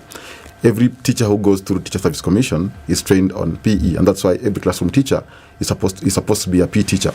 But that's it works mostly in public schools. But when it comes to private schools, it can be either that, or some private schools will employ PE coaches because they want to, as from what you're saying, they want different ways of making sure that learners understand and enjoy physical activity. So that we can understand, you say teachers are trained in PE at the time when they're being trained. So what is this that your organizations add to what they already know? Break it down for us. What is this thing that they are taught that they previously were not taught, so that what you're then saying makes more sense and it achieves the results that you're saying? Because what is implied is that what they're taught doesn't quite achieve what it's intended to achieve. Okay, we are not saying that what they're taught is not a really... No, I am saying it. Well, I would go back to these 2 points about vigorousness and inclusion. Now, those are the 2 areas where we really see the gaps. Many teachers, they might view physical education more as sports. Okay, they may be coaches, right? So they're thinking about, how do we win games? How do we find and develop the best athletes? So it's a mindset. So they may be very skilled in coaching soccer, let's say, but they're not as skilled in making sure that all kids, whether they're athletic or not, right, are getting a vigorous time and that they're being included. But we're focusing a little on the deficits, and I want to add a couple of assets that I see just when I compare different places that we work. So Kenya has a couple of great assets. For one, you have a giant population of youth, right? There's about 20 million school-age children in Kenya. So it's a great opportunity to influence this huge number of kids. A second asset that you have is that the government has done their part to put PE on the table figuratively and put it on the schedule literally. So it is mandatory for all schools to have a physical activity period, and whether it's being used or not is the second part, but we have to have it first, right? And so that's a real positive. And I will tell you, certainly, in the United States and in many other countries that we work in, that's not the case at all. It is not true around the world that schools are required to have physical activity. Okay, so it's great in Kenya that you have that time. You have that time. And then the third thing I'll say, and Moses can expand on this, is as we were doing our initial conversations and feasibility for whether Catch would be of interest to Kenya, we talked to a lot of teachers, and what teachers consistently said is they believe that children should have physical activity. Okay, they believe that it belongs in schools. They believe that historically, sometimes that time was used for catching up on other subjects, right? Or it was, you were only getting it if you were being punished or whatever. But they believe that all children deserve it. So I think that you have... Can I interject and ask why? As they said this to you, did they say the reasons why they felt it was important? In terms of not maybe choosing other subjects not PE, it's for academic performance. Teachers would prefer, or even parents would actually make sure that their kids perform well in school, but not engage in physical activity or even sports. You'll get a parent who knows his son or daughter is in football, will prefer the son to be in the house, maybe reading, but not outside playing. So it starts from home, where the parents want kids to perform well in school, and that's the difference. That's the difference that the competence-based curriculum is bringing, whereby exams or school is not supposed to be exam based. So it has to be competency based. And so teachers are saying they prefer for physical activity to be present in schools, but why? I think that's a really interesting question, and you know, the feeling that I got was that there were a lot of, if you will, emotional reasons. You know, I think that a lot of the people I talked to said that, you know, they believe that it's right. They believe it's fair. You know, they believe it's healthy. So they weren't citing scientific studies or rattling off data. Actually, to be frank, I think that they may have even underappreciated the value of physical activity to the learning process. They were just thinking, this is right. This is the right thing to do. And it's kind of that phrase used at the top of the hour, whole child. You know, that this is part of what children deserve. And this is, you know, having this basic belief. This is so important, okay? Because we can teach the how. You know, we can teach, this is, introduce a larger variety. Here's how you make it more vigorous. Here's how you make it more inclusive. We can teach that. But we can't teach that basic belief that it's, you know, that it's good for children. You can present all the scientific arguments you want, but if people don't believe that activity is good and that activity belongs in schools, it's very, very hard to overcome that. So again, I think it's good to consider, you know, the assets that you know, your system has in that regard. And I would add, you know, in addition to the time on the schedule, there's also the fact that physical activity is built into the new CBCs. Let's take a break. 28 minutes to 8. Conversation continues shortly. Duncan Van Dusen is the founder and CEO of Catch Global Foundation, and Moses Oluchiri Amonje is the founder and executive director of Wellness for Greatness Kenya. We are talking about the importance of PE in schools for all school learners. And we are discussing that. They'll tell us about a project that they're about to roll out in 20 schools across the country, right? And they'll tell us why, which schools, why, and what do you hope to achieve with that. We'll be back shortly. Good morning.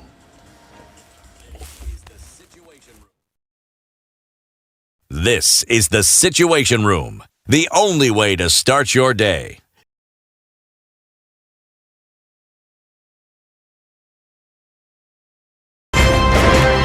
If you go out of this country and come back the same person, then you have a problem. Buy land, 1 million. Put it there for 5 years. What's the purpose? It'll have increased in value. No, that's the thing. That's darkness. You know, that's an eclipse. You don't do that. I hope you don't believe that a hustler is a poor person or that all hustlers are poor. I've seen that conversation. Tell us, who is a hustler? Who's a hustler? Hustler is a person who is making a living through hard work.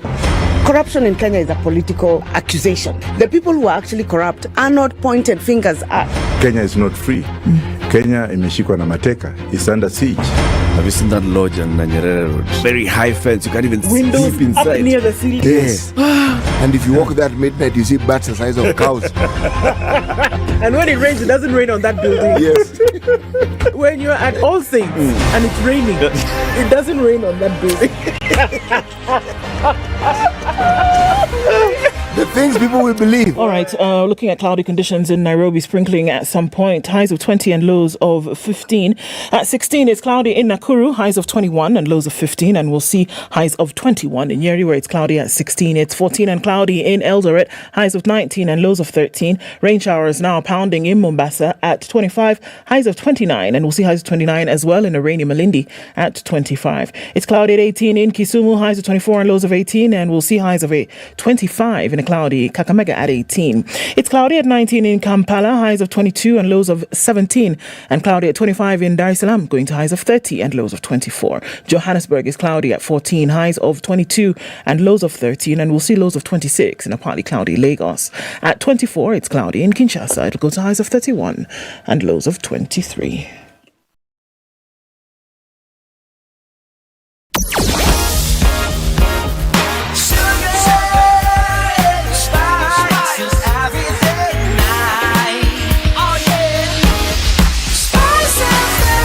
Spice up your life.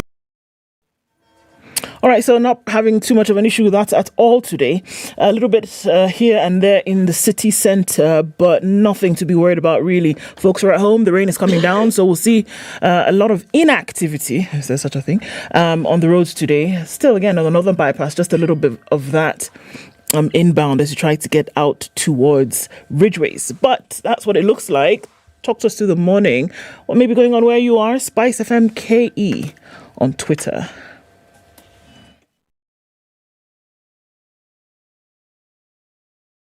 Spice and everything nice. All right. Spice FM. Spice up your life. Mature, intelligent talk every morning. Spice up yourself.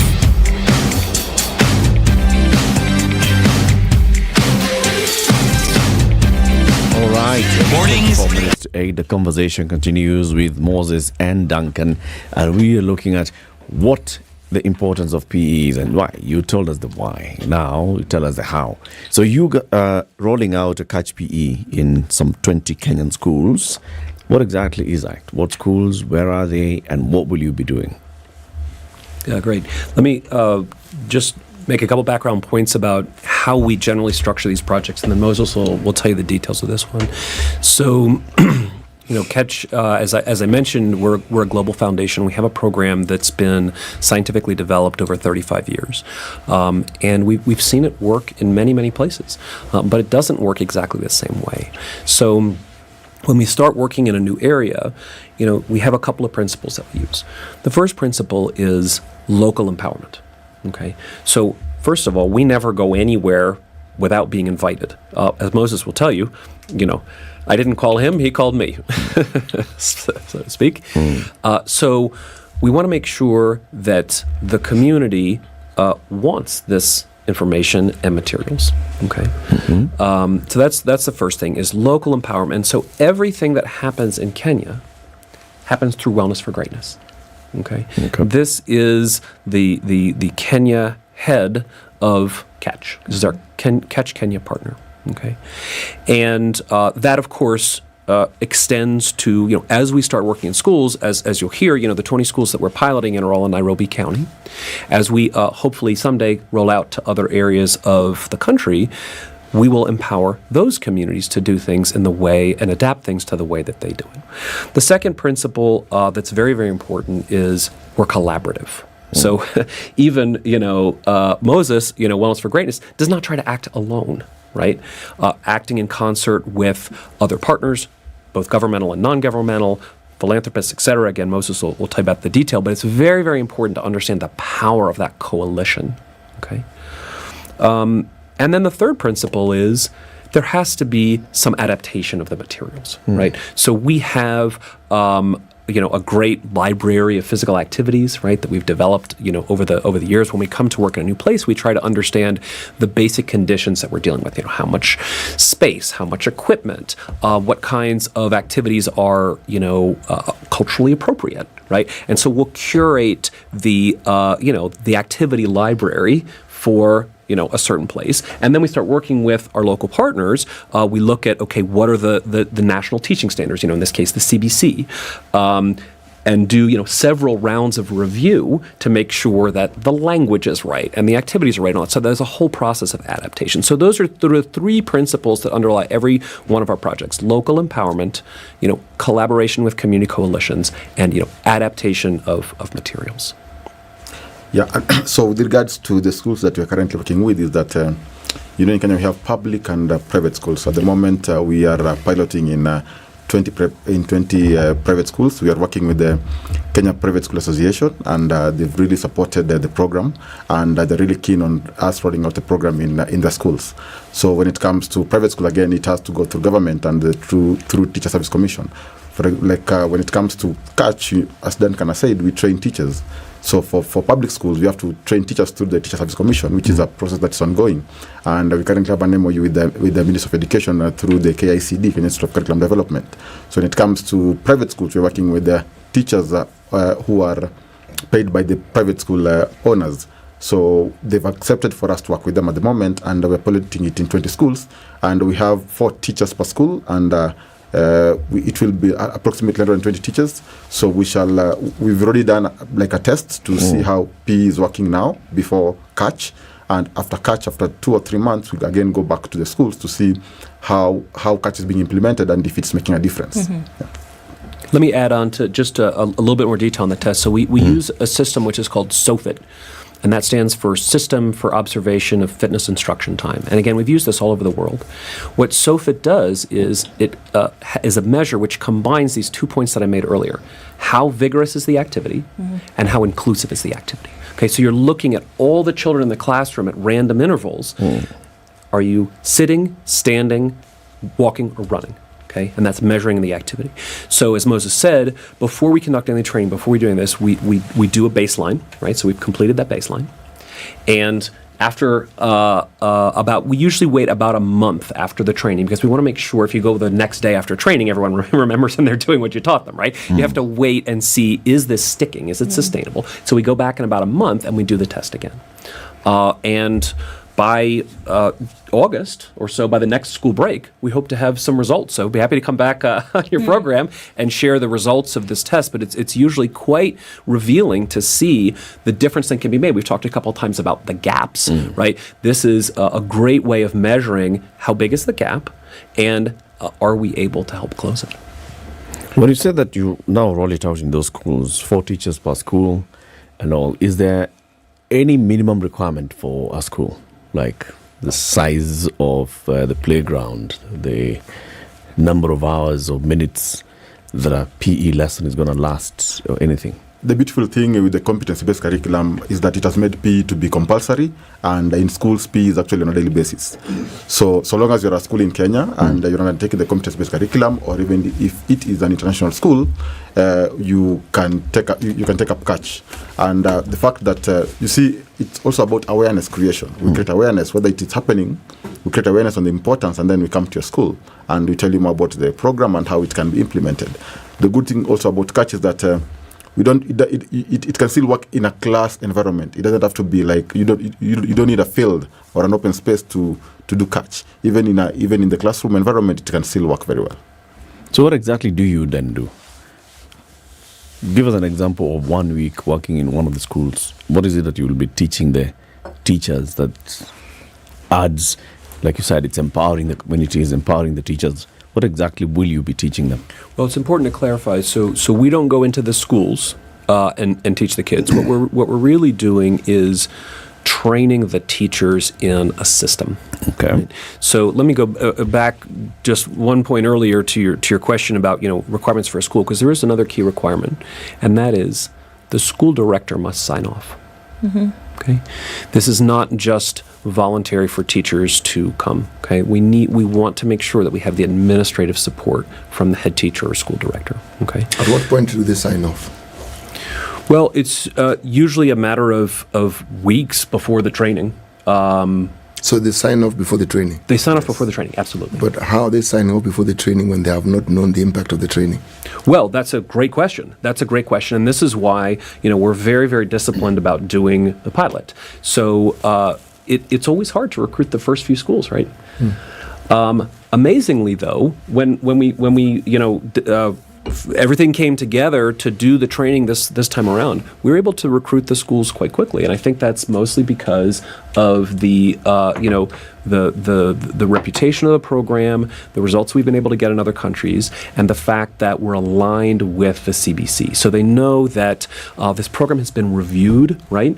And they know that it is essentially approved, right, for use in the country. So you're right. The first few directors don't have a lot of evidence to work on, and these are our thought leaders. Okay, and this is also a very important thing when we think about how do we bring this program to a population. Okay, well, it's like if you're selling an iPhone. When the iPhone first came out, you just can't just sell it to the masses on the first day. The very beginning, right? It was just for the geeks and the techies, and this was a weird thing, and they didn't know it was going to work or not, right? And it didn't work perfectly, and you have to go through. That's why we're on iPhone 1, iPhone 2, and now we're up to iPhone 14, right? Because they keep improving it. And as you move from the thought leaders to the larger population, that's where you have to have more evidence, right? So the thought leaders, you're working with them to trial it. Is it going to work? And then you get proof points, and then you can take it to a larger group. So that's why it's very important for us to find people who are willing, right, to do it without knowing for sure, is it going to work in Kenya yet? Is it going to work in my school? They don't know yet. We're going to do the training, and then we're going to observe again, and we're going to see, and that's why we keep it small, and then we go to the next group and be able to show them. Sure. Yep, and just what I don't know what Duncan is saying is that the reason why we want the leadership of the school to take up to sign up is because we want the project to be implemented. Because we do not want to for the school to start a project where it will die along the way. We believe that when the school leadership takes up the project, it will be done. And that's why, apart from the training, we are encouraging something. We're coming up with an advisory group for schools known as like wellness councils or a health committee in that school, so that the wellness committee will have the teachers, the learners, the school leadership, and also the parents to be a part of it, so that anything they will need in terms of implementing the catch program in the school can be provided. When there's a gap, when there's a need, when the learners need something, they can communicate through the advisory group, and the members of the group who are the leadership of the school can take it up and make sure that it is done in that school. Right. We are also coming up with the teachers that we're training will be the catch champions or the wellness champions or the physical activity champions in the school. They're the champions. They want to make sure that it happens. We want to make sure that we have learners who are the ambassadors of the catch program in the school, so they can talk about it, they can preach about it, and that we can make it happen in the schools. And then we have sustainability when we have everybody in the school community involved in it. Okay. I still haven't gotten the answer. Yeah. What is the catch program? Yeah, let's talk about that. So, if you're going to learn to cook, right? Someone can't just give you a recipe book, right? You don't just go and say, we're going to do recipe number 1 and then we're going to do recipe number 2. If you go to cooking school, you learn techniques, right? How to properly chop, how to control heat on the fire, how to make a sauce, etc. And so catch is teaching techniques for physical activity. So when we train educators, all these educators are already doing something, right? So the first thing is, we don't try to erase everything that you do and everything that you know. We try to reflect on it and see, okay, here's the philosophical system. We want to use physical activity time to be enjoyable. We want it to be vigorous. We want it to be inclusive. So reflect on the activities that you do, which ones are meeting those tests for all learners and which ones aren't. And we'll teach them new activities. So over the course of it's a 6-hour training for teachers, okay? So over the course of the 6-hour training, we don't just sit down the whole time. Far from it. Actually, it's quite an active training. We tell all the teachers, bring your running shoes and bring your stretch Come in your pants. PE gear. Bring your PE gear. They're dressed more like Moses than like me. Right? And so we're giving them a little bit of theory, and then we're doing some practice. And so during the course of the day, they'll learn 12 to 15 new activities as examples of ones that are inclusive, vigorous, and fun, right? And so we're giving them some new examples that can increase their repertoire. And we reflect on, when you conduct your class, what classroom management techniques are you going to use? Okay, I'll give you an example. Okay, it's time for physical activity. Everybody come in and sit down. Sit down. Everybody sit down, sit down, sit down. And I'm going to explain what we're going to do today. Okay? Does that sound like fun for children? No, it doesn't. They've been sitting in the classroom. They come to PE to move. Okay? So, very simple adaptation. We're going to do what we call walk the track. So, everybody stand up, stand up. We're going to walk around the perimeter of the field or the area, the court, while I'm explaining what we're going to do today. And we're going to make even things like distributing the balls, collecting the balls, getting set up. We're going to make those fun, and we're going to make them active. And so that's what we're teaching is techniques, okay? We are not trying to, reform them as educators in one 6-hour session. We're not trying to condescend or minimize what they're already doing. We're trying to lift up. Right? They know the children, they know the teachers, they know the community, We're trying to lift them up with some new ideas and some new skills and techniques so that they can provide a higher quality physical education program. And to inspire them with this is how it is going to help the children because they're teachers, because they love children. They want to help. We just need to give them, some additional ideas that are relevant. Sure. How would you know that then there was impacts, like what you said, Moses? How would you know that at the end of this period, and I guess for both of you, how would you know that this has worked? That the initial seeds that you've sown then actually have, have begun to reap something. What would you be looking for to say, okay, what would the trace be? If it turns green, we've succeeded. Yes. What?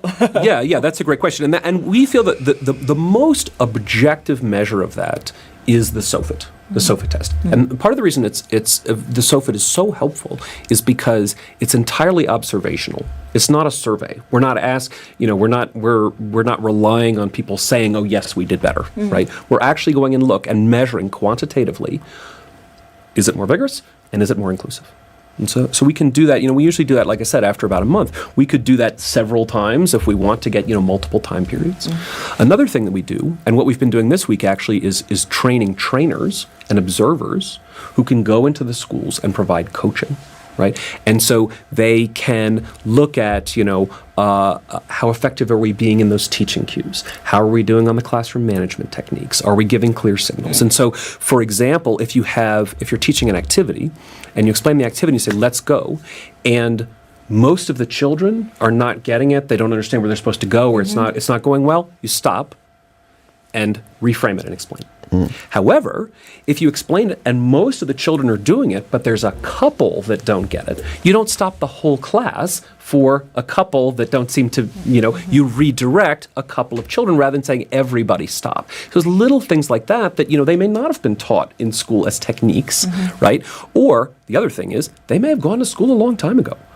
Physical activity, like everything, is constantly evolving. And so it's very, very important, hopefully over time, the schools commit to, a regular program. We actually, really recommend that the teachers have this type of refresher training at least every 2 to 3 years, which is not a big investment, 6 hours every 3 years for physical activity with all the benefits of it and all the importance. It's entirely, that's entirely possible and desirable. You mentioned that this program is, over 35 years? Correct.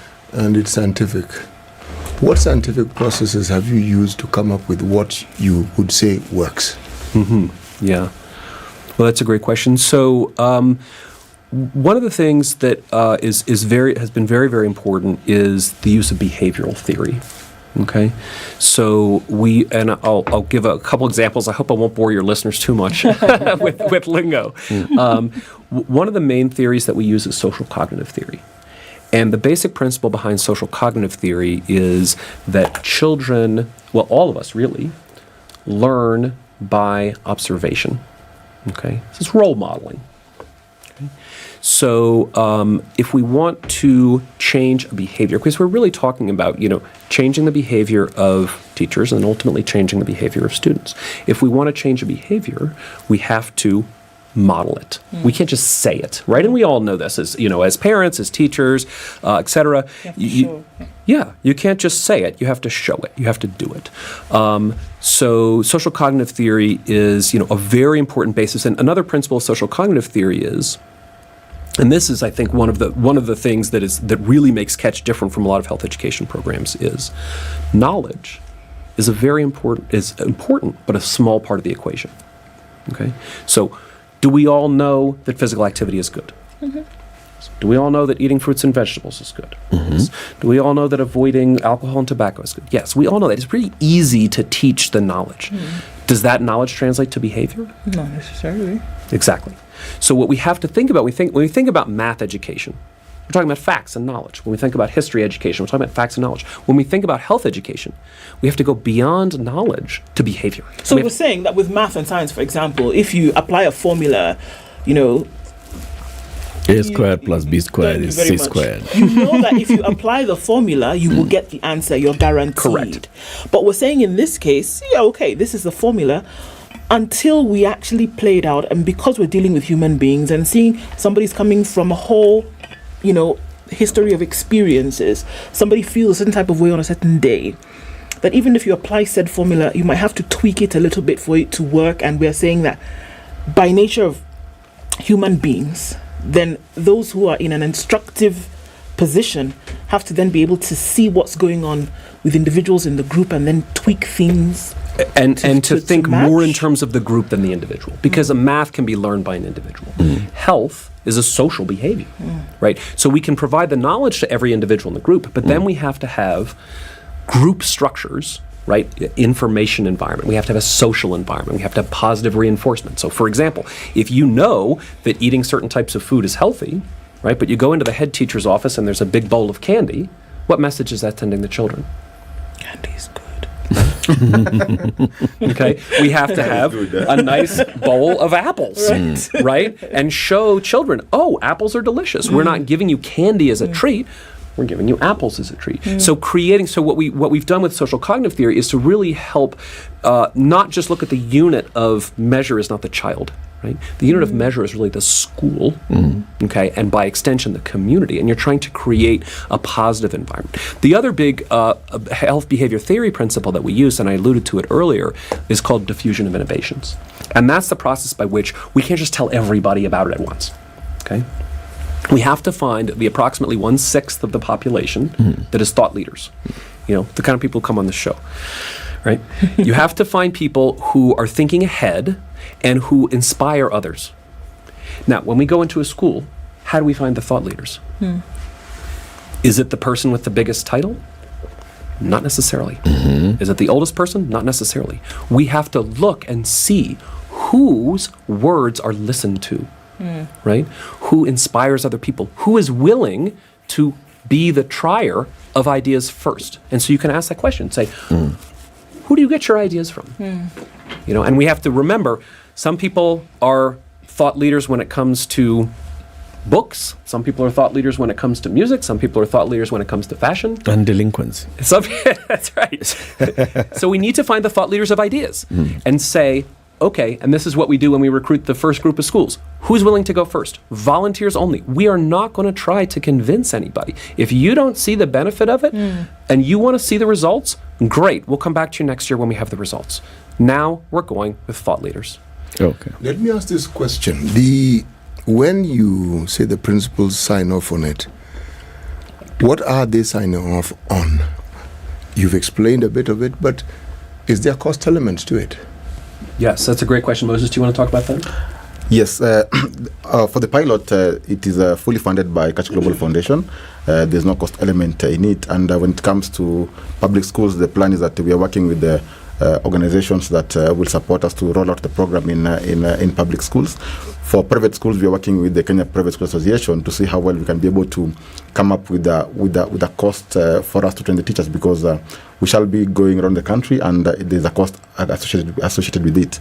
So we are still working with the Kenya Private School Association to come up with it, and soon we shall be coming up with a figure after the pilot and after the soft, when we shall be, after doing the presentation, to show how it was and how it works, for us to demonstrate everything.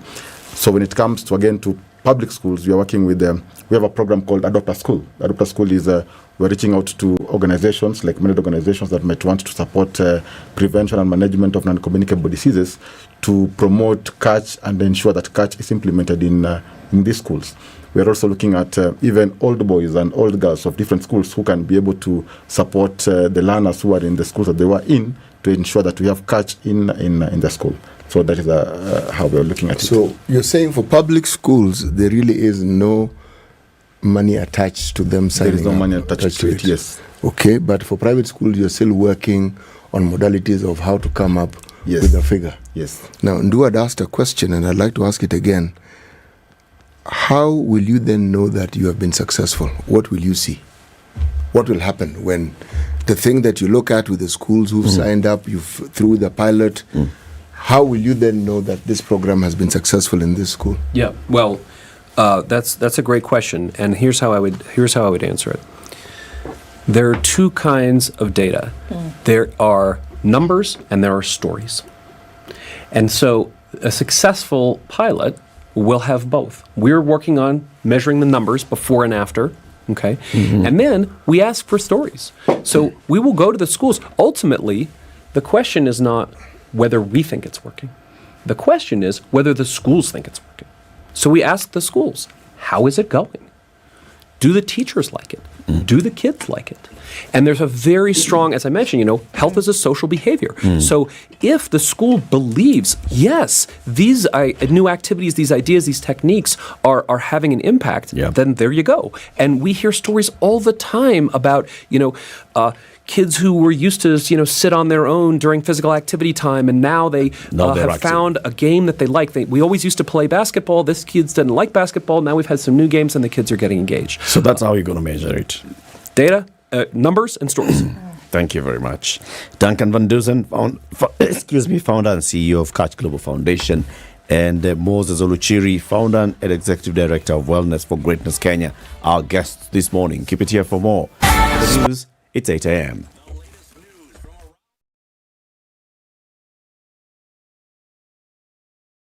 Good morning, this is News. I'm Dennis Aseto. President William Ruto is expected to preside over the country's first Labor Day celebrations on his tenure. The celebrations are being held at a time when workers in the country are going through a difficult economic time, and for the first time, civil servant salaries have been delayed. Among the issues that President William Ruto is expected to address are the new NSSF charges and the proposed construction of affordable housing. Kotu Secretary General Francis Atwoli hinted that he will be requesting the head of state to increase the salary of his members. Jacqueline Mugas, you know her very well. She is my twin sister. We face problems together here at home and abroad. She's the executive director of Federation of Kenya Employers. You will be listening to her, trying to articulate why the employers in this Republic of Kenya should not increase wages. And I will be there agitating, asking His Excellency the President, that the economy has hit everybody, including the employers, kindly consider a general wage increase against the wishes of Sister Jacqueline Mugo. Now, Azimio la Umoja One Kenya coalition leader Raila Odinga says the planned anti-government protest by the opposition will still take place tomorrow despite the police refusal to permit them.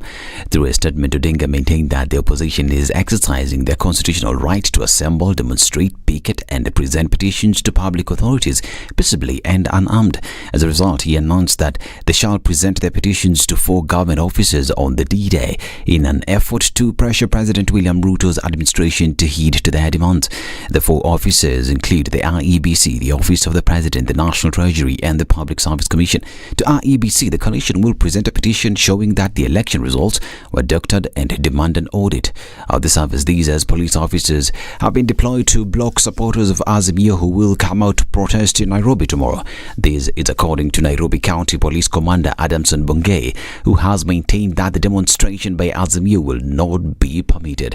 He said that despite the constitution allowing Kenyans to hold protest, the law does not allow violence, destruction of property. According to Bungei, Azimio will not be allowed to hold demonstrations due to what has been witnessed in the past. On the previous demonstration, we experienced, or the public experienced, looting, attacking, and also loss of property, which lead to also loss of life. That, therefore, the Azimio demonstrations were nothing but peaceful as such. By this letter, we are declining to allow the Azimio team the go-ahead to proceed with the demonstration, and any such demonstration will be dispersed by law enforcement officers.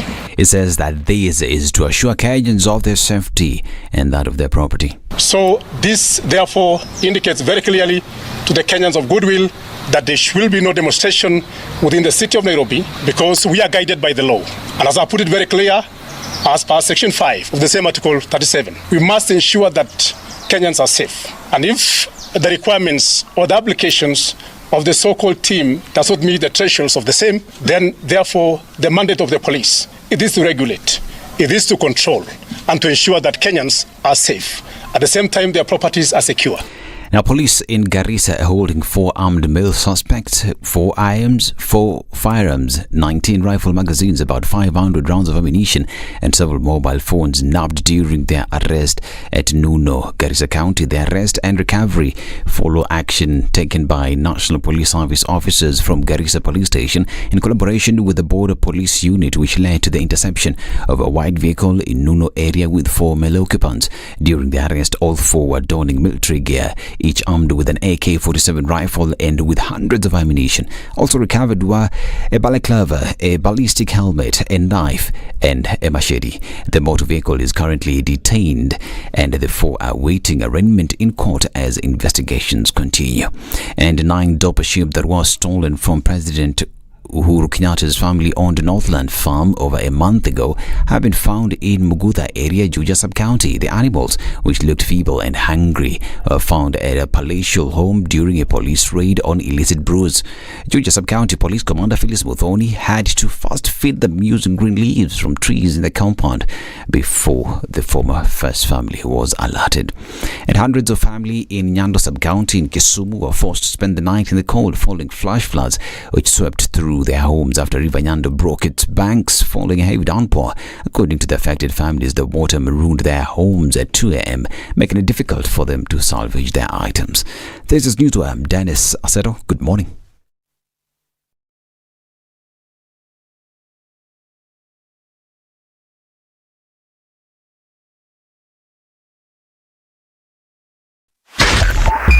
.5 Spice FM, Kisumu. Okay, it's a few minutes after 8 o'clock and we still see the same situation. It's likely to be that way for the rest of today. Traffic will not be an issue for us. It is a public holiday after all, and folks are home. In other places known as a bank holiday. So if the banks are not working, nobody else is. Right. Uhuru Highway is where the buzz of activity will... Langata Road is where the buzz of the activity will be later at Uhuru Gardens, around about 10 o'clock or so. So let's keep an eye out for that. If you're planning to be on Langata Road, now would be the time to do that. After that, shouldn't be too bad through the day. Let's talk on Spice FM KE on Twitter.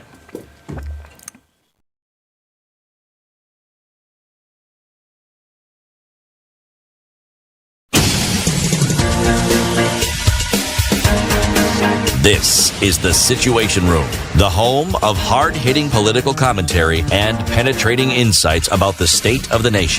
This is a talk radio experience like no other. The Situation Room, a place for hard truths, debates, and elevated conversations. The Situation Room, witty, political, engaging, deep, controversial. In the room, we have C.T. Muga, researcher, academic, seasoned political observer, a fountain of wisdom in these politically uncertain times. Ndu Oko, Nigerian by birth, Kenyan by choice, communications expert, Pan-Africanist, a truth seeker and believer in people power, and Eric Latin, agent provocateur, the man in the chair, seasoned journalist, news hound, a man who believes in punching up, not down.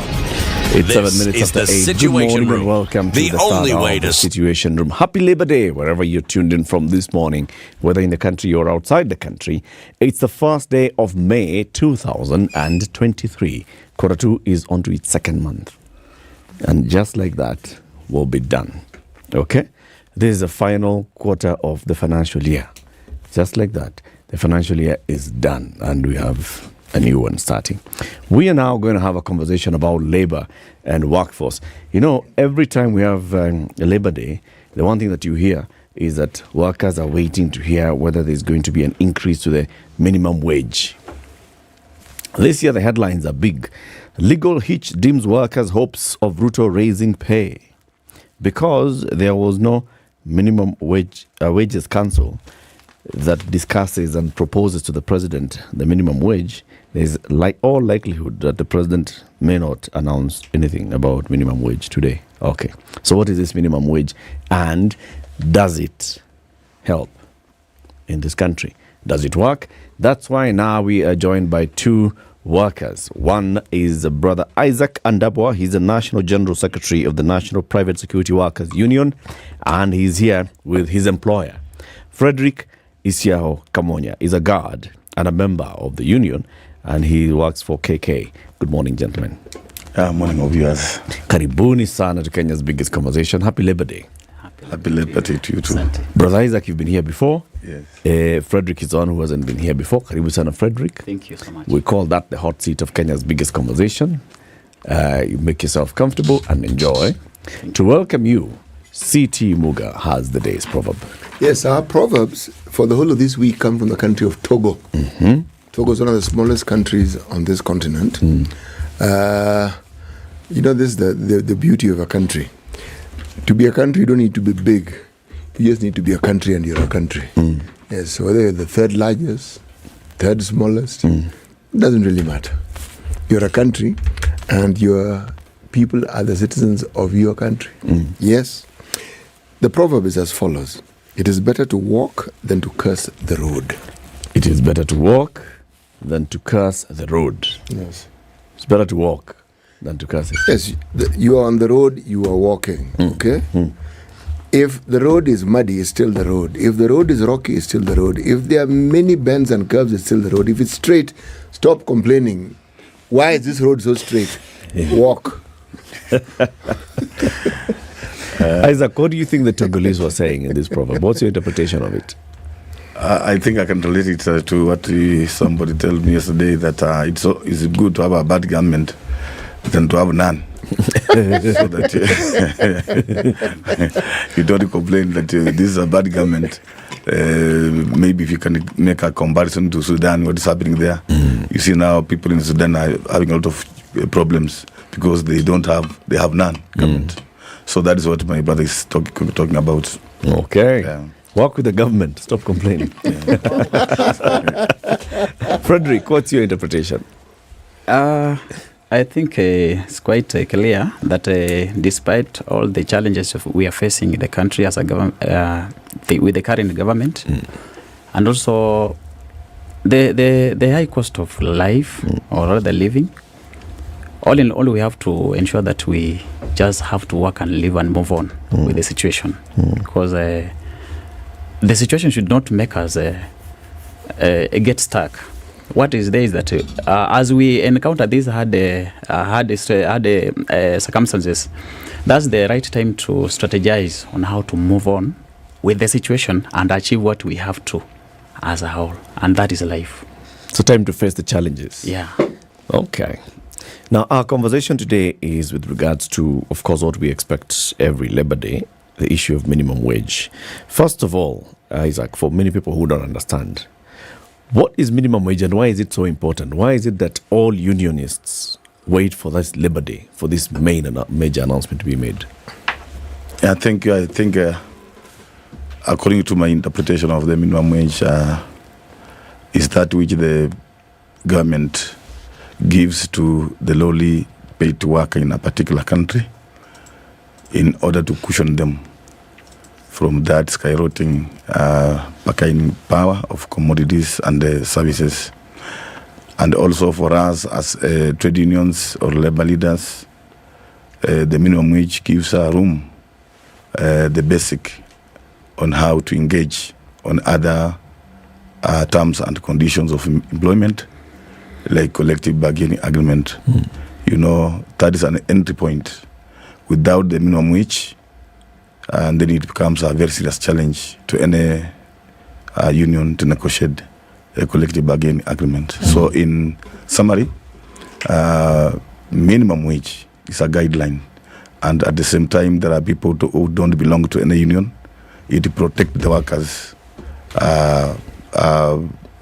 those ones of a low cadre in terms of who don't have even the union. So the minimum wage is across the board, whether you are in a member of trade union or you are not. That is meant to protect the lowly paid workers in a particular country, as well as an entry point for negotiations of better pay and services. Right. So when we're talking about minimum wage, we're talking about what exactly comes into your pocket as a worker. And a wage obviously is something that you are paid.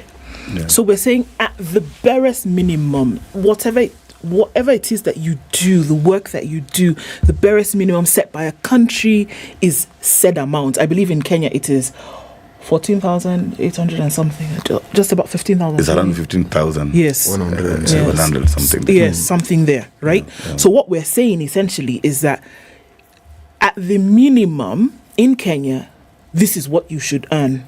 Yeah. Money coming into your pocket, right? Yes. Oftentimes, a day like this rolls around and everybody's hoping that the minimum wage will be raised. so that at the very minimum you're getting this, based on what you're saying now, is an entry point to allow other conversations to start happening, so that you can now talk about other benefits that you would get, maybe some health here, living allowance, transport allowance, etc., etc. Those who receive the minimum wage and those who pay it out, how, from what you see, has there been adherence to paying of minimum wage? I may have a bit of an answer, but have you seen across board that people who should be earning this minimum wage actually earn this amount of 15,700 shillings? Yeah, my senior sister can say in Kenya, maybe before I come straight to your question or concerns, you know, you have just seen the headlines on news papers. You know, somebody's trying to argue that today we might not, or the workers might not benefit from the said minimum wages because they have not consulted some individuals somewhere who are in public office. They have not taken time to consult over this very important increment. You know that is a lapse in the first place. Now, to come to your question, I want to be specifically to my industry, that is the private security industry. Those minimum wages have been there time and again, but we have a serious problem in terms of enforcement of the same. You know, there is one thing to announce or give that guideline of wages, and there is another thing to enforce, to make sure everybody, that class that is supposed to benefit, has benefited across the board. I can be here and confidently say my industry, that is private security workers, have really suffered because they have never been benefiting that minimum wage, despite several announcements, several regimes here and there. And it has been a very serious challenge to me as the National General Secretary. Now, you know, I can confidently say from 2,000 security employers or investors in the country, I can tell you out of the 2,000, we have had only around 5 companies that have been almost to the minimum wage guidelines. But the rest, 1,900 something, they have really given me a lot of problems and challenges in terms of implementing or complying with the minimum wage. What does that mean? I can say clearly that they pay people less than the 15,000. Yeah, the challenges are so many. You know, like the company like KK where he comes from and the Jeffries, Wells Fargo, those are foreign owned security companies. But you know, most of the culprit in terms of implementation and the compliance, they're indigenous Kenyans. Now, you know, when somebody, Latif, is not paying minimum wage, it means he's stealing.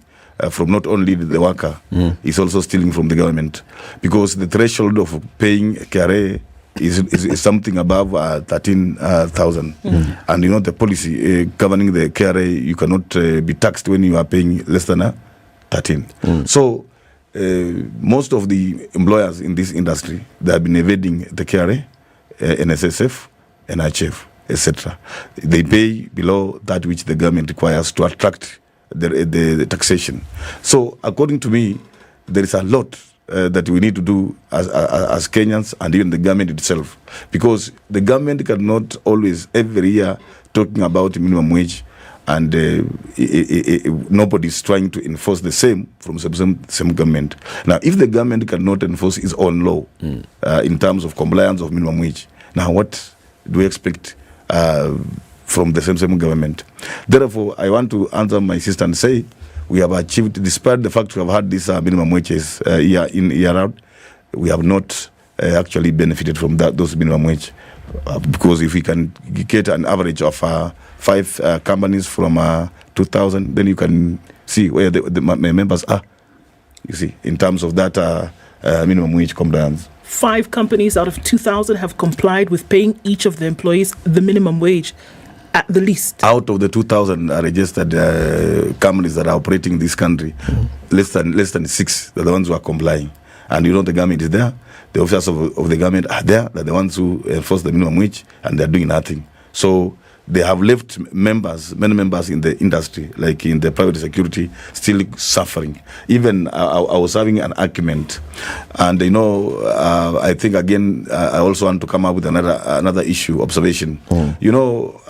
Some of these minimum wages are also irrelevant in terms of the current scenario. You see, when the minister comes and says that 15,000, the 15% of that basic pay is going to be paid to determine the house, the house allowance, which is like between 1,500 and 2,000. That is totally irrelevant to the current situation. In areas like slums like Kibera, Mukuru-Kwanjenga, Madare, Kangemi, Kangware, where my members stay in those suburbs. A shanty, a bat house between 10 and 10, it attracts around 6,000 to 4,000. Yeah. So what is the relevance of 2,000? House allowance of 2,000. Yes, and that one is coming from the minister. So you see, there is something wrong somewhere. That is why I'm saying we need to have what we call my campaign is a research-based minimum wage that is relevant. Frederick, let me ask you, how involved are those who work in the sector in, some of this agitation that we are talking about here, to say that, okay, they've been talking about, I'm sure you've heard the conversation year in, year out. I'm not sure how long you've worked in the sector, but you've heard it every year. Come April 30th, April 15th, people are saying, come the 1st of May, we might hear something. Have you seen that it has gotten better? Just from what you've seen, have you seen that it has gotten better? Or are we still having the same kind of conversation from people that you've spoken to, your colleagues, etc.? The truth, madam, the truth is that so far, ever since the issue of minimum wage has been addressed, so far I can say not much has been done. Because as my boss said earlier, there are only a few companies that have He says you're his boss. He said you're the It's boss. the other way around. Yeah, it's opposite. He's my boss when it comes to hierarchy of the organization, I mean. Okay. So exactly what he has said, I'll only support it because to some level, just a few companies have complied.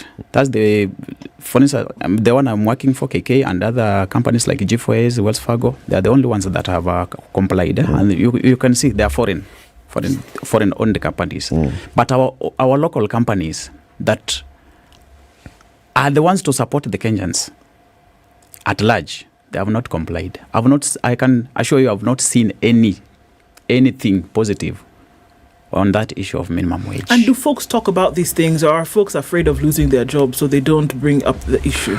Because, think about it. The president, on many occasions, will stand before a crowd of people and say that because of 1, 2, 3, 4, 5, we are now raising the minimum wage from this to this, isn't it? I think it has progressed over the years. 7,000 has gone to 8,000 by 14%, this, right? So now government has said you must. Do we see that people are involved in talking to... Do the workers know or understand? Do they understand that this government has said, the president has said it must happen? Actually, madam, maybe let me speak a little, then my boss answers that question. We are not given that chance, and that's why we have the union. The union actually speaks on behalf of us, because that issue of minimum wage, we've talked earlier that before, just 5 years back, that issue was not even addressed. But when the union came in, the issue of the union came in, this organization, the union came in, that's when it added this grievance, and something has been done on these the few companies that he has mentioned, foreign owned, KK and the other, but the local ones have not. That's why the union is there, and that's why he's really emphasizing on that issue, because that is what should be done without the local companies. Just the same way the foreign owned companies their few has done. I'd like to ask some questions. Yes, please. Now, when one engages a security company, you engage them on the understanding that they will provide you with security guards, and there's an amount that you pay them. Is this amount standard across all the security companies that are there? That's a good question, my brother, but some questions are more difficult for him to answer. He says clearly when I came in, you see there was nobody who knew about the private security industry and their role. Before we go to talk about the issue of the rates and so forth, we need to understand first what is the role of the private security officer in the current scenario. You see, a private security officer, whatever they are, they complement national security agencies. They play a very vital role in terms of security of the country. And we have gone back to what we used to call the regulation, the Private Security Regulation Authority. So that mandate of rates, that mandate of regulating the employer and regulating the card and the industry in general, it is the mandate of the Private Security Regulation Authority. And that is why most of us, we had hope. When I took over the mantle, I formed the Kenya National Private Security Workers Union. My agenda was reform. And the best way you can reform a particular industry is by having that institution to regulate. So we played our role as a union. We made a lot of noise until we had the regulation in place. So what you are asking is this. If the regulation is there, which is supposed to regulate those standards, those rates, and make sure protect the interest of the cards as well as protect the interest of the employers, what happened? That's the question. Why is it that the same things, same challenges are still there, and that office is there and functioning?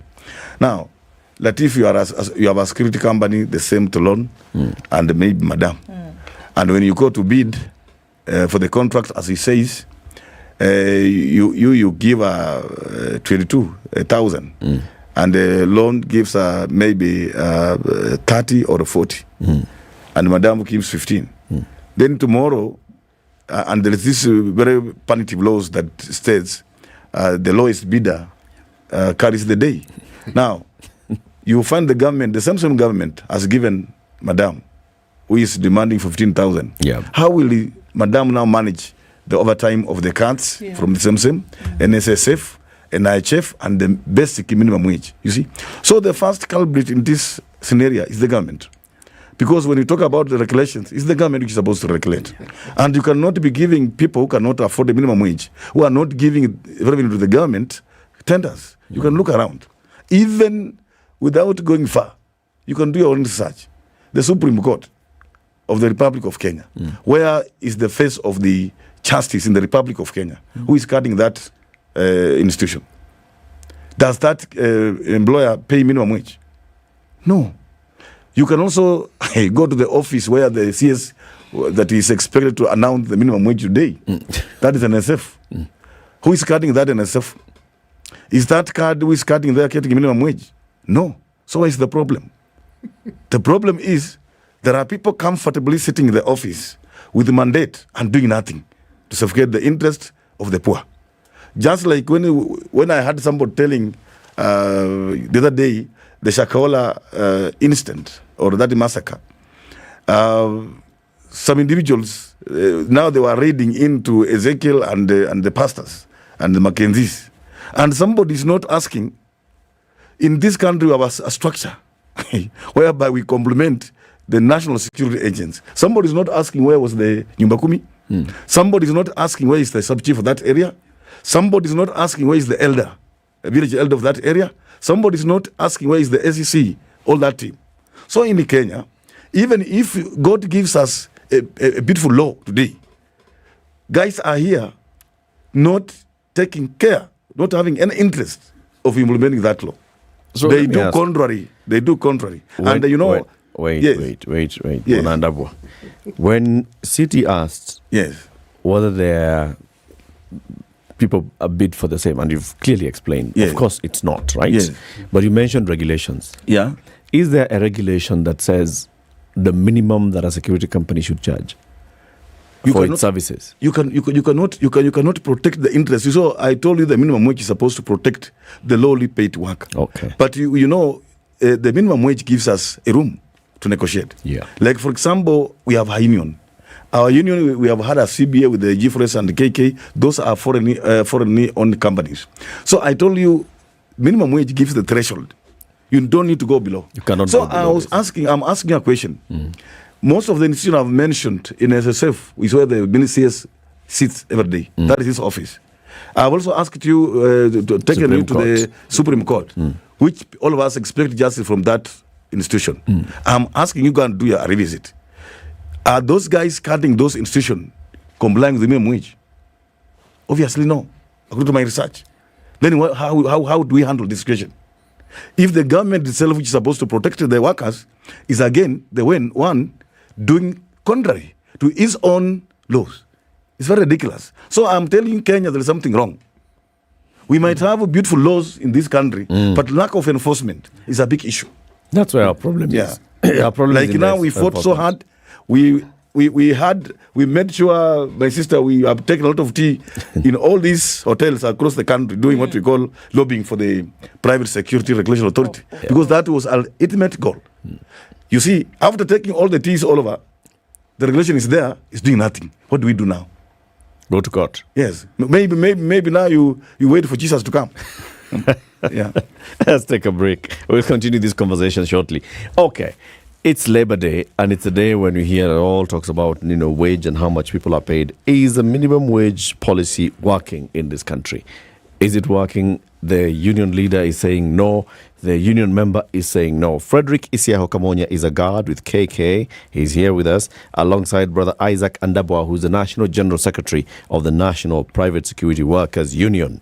Reminding you as we go into this break that you need to think about home ownership, and Vipingo Development by Centum Real Estate are doing exactly that, coming up with very beautiful houses and apartments. Imagine, not far from the road, you can have an opportunity to enjoy real estate at its best. So, unlimited access, water, electricity, you will not have a problem with that. Growing up with young children, playgrounds, and all sorts of other fantastic amenities thanks to Centum Investments. What do you need to do? A deposit of 10% of the full value of the property, and then you can start your way towards home ownership with Centum. The lowest selling apartment is going for 1.98 million shillings, and you can then deposit 198,000 bob, and you begin your journey towards home ownership. The rest you pay in installments.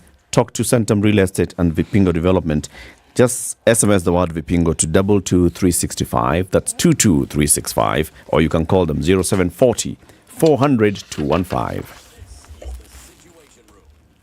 This is the Situation Room, the only way to start your day. The following takes place from 6 a.m. to 10 a.m. every weekday on Spice FM. You tune into Kenya's biggest conversation. My name is Ramanyan. Amen. Amen. So 1 hour is over? Yeah. Oh, yeah. Okay. It gets over Can you imagine in 20 minutes. What the big boys have also done? I'm very proud of myself. When you understand about partnership in politics, it's like the way marriage is these days. When you're looking for a wife, you're like, maybe you can help me pay for fees as I pay for the rent. Why should you have a lioness living in your bedroom? I have to tell you a story. I went for a prayer meeting, which was called for the spouses of candidates for senators and governors. And when I got to the gate, the lady who was the secretary, she refused to. She's telling me, no. Leo tunataka wa mama. Leo ni wa mama. I'm telling her, no. She said, no, sio siku yenu. And I thought, there's a problem here, because if it was a man, but this was a lady. It will be called First Ladies until you change the name. We'll be going to highs of 20 today, and we'll see highs of 21 in a cloudy Nakuru. And it's cloudy in Nyeri at 16. It'll go to highs of 22. 20 will be the high in a mostly sunny Eldoret now. And it's still raining in Mombasa at 25, 26, and rain showers still coming down in Malindi. It's cloudy at 19 in Kisumu, 18 and cloudy in Kakamega. At 19, Kampala is cloudy. We'll see highs of 23, and it'll go to highs of 30 in Dar es Salaam, which is cloudy at 26. It's 13 and mostly cloudy in Johannesburg, and partly cloudy at 26 in Lagos. At 24, Kinshasa is cloudy. It'll come down to lows of 23.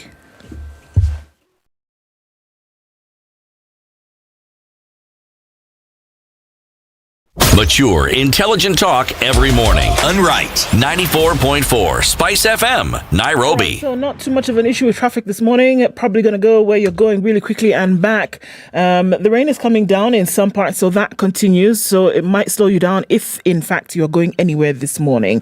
Okay, so we'll take a look at Langata Road in a short while. But for now, still looks good. If you're heading out toward Labor Day celebrations at Uhuru Gardens, you should be okay getting there. We'll see what it looks like in a short bit. For now, you're all right. Spice FM, KE on Twitter.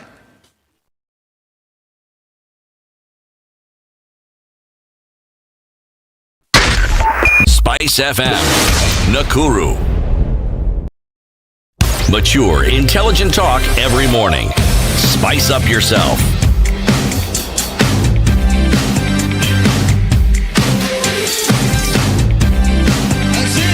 Okay, let's continue this conversation at 25 minutes to 9. We have with us in the studio the union leaders who are representing the Security Workers Union. Brother Isaac Kandabwa, National General Secretary of the National Private Security Workers Union, and Frederick Isia Hokamonya, who is a guard with KK. City, you had a series of questions. I did actually. When I look at this discussion, when I listen to this discussion about minimum wage, something about it always disturbs me. Because every year there is, on Labor Day specifically, there's some 15%. Now my concern is at two levels.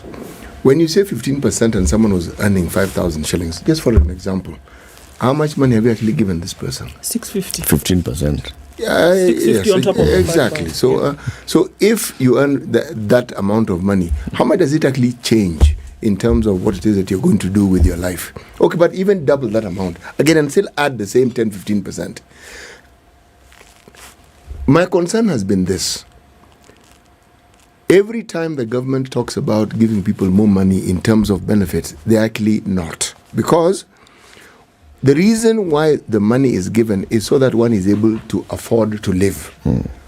Now, affording to live is based on whether you can actually buy what you need.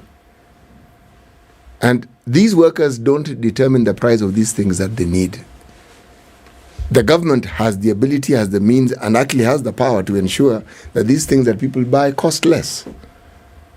You have a budget, you have all these ministries that are supposed to ensure that these things are affordable for the citizens. So, if indeed the government wants people to afford a living, then ought the conversation not be, how do we ensure that people can actually afford? So that instead of saying you keep giving people every year an increase, can you then say, for instance, every Labor Day, for the benefit of the workers, that the price of, say, unga is now 40 shillings. So this individual who earns 15,000 can actually afford to buy, instead of one packet of unga, can afford to buy two, because you've reduced the price of unga. Can you then not say, for instance, that we are going to reduce the price of fuel? What I'm saying is, the things that make the lives of the citizens and those who are paid the least in our society is not made better by giving them 10-15% increment on the monies that they're already earning, which are already low. What you do is you keep increasing the inflation cost, because what you're doing is, yes, there's money, but the goods that the money is chasing are fewer. So the prices, oddly enough, instead of reducing it, you're going to actually, the very thing you say you're going to reduce, you actually increase it and raise it. So you're saying raising minimum wage raises inflation? Oh, yes, it most definitely does. It contributes to it significantly. Okay. But how about looking at it from the other angle of you're raising the minimum wage to meet the inflation, like an inflation adjustment? It works if the things that you're supposed to buy with that money, the supply increases, then you'll be able to afford more. If what you're supposed to buy, that particular production does not increase, then that increase is a complete waste of time. It does not benefit you directly. Maybe I want to chip in, and I think my senior brother is really reflecting my concerns. Me, despite the fact of being a labor leader, and I want to appreciate Dr. Atwoli's the way he has supported the cause of the workers in the Republic of Kenya and the concerns. But from where I sit, I don't support that minimum wage at all. Why? There's some factors that is raising. You know, what is the essence of giving 1,500, 1,500 to somebody who's paying the Mashandi Babati house in Kangware, 6,000. What are you doing with that guard? You see? So that's what I'm saying. My mind, from where I sit, I advocate for what we call a research-based minimum wage. You need to look around the services, the commodities. Then when the government comes to announce the minimum wage, it becomes a relevant minimum wage. But what we are seeing now, this is not relevant minimum wage. Even if you double the way it says 4 times, it cannot work. Why? We have left our members very much disillusioned. They can't compensate the pocket-wise in terms of with so many taxation, you know, and a lot of even some cars are starving. My members are starving on the gates, and it's a very bad situation. You know, in Kenya, it is good for us all, but everyone for himself. Yes, so long as me have eaten ugali today, and I've eaten, I've taken tea, breakfast, I don't care what happens to the neighbor. So, like the private security industry, their role is very vital. These cards are supporting and complementing the national security agents. And there is nobody who is working who remained under assignment, whether it's in industrial, unga factory, where it's in construction for 12 exact hours. You see? So the card remains strategically on assignment. But when it comes to compensation, even overtime, it's not there. When you go to the issues of insurance, it's not there. So, my brother Latif, this minimum wage must be revisited.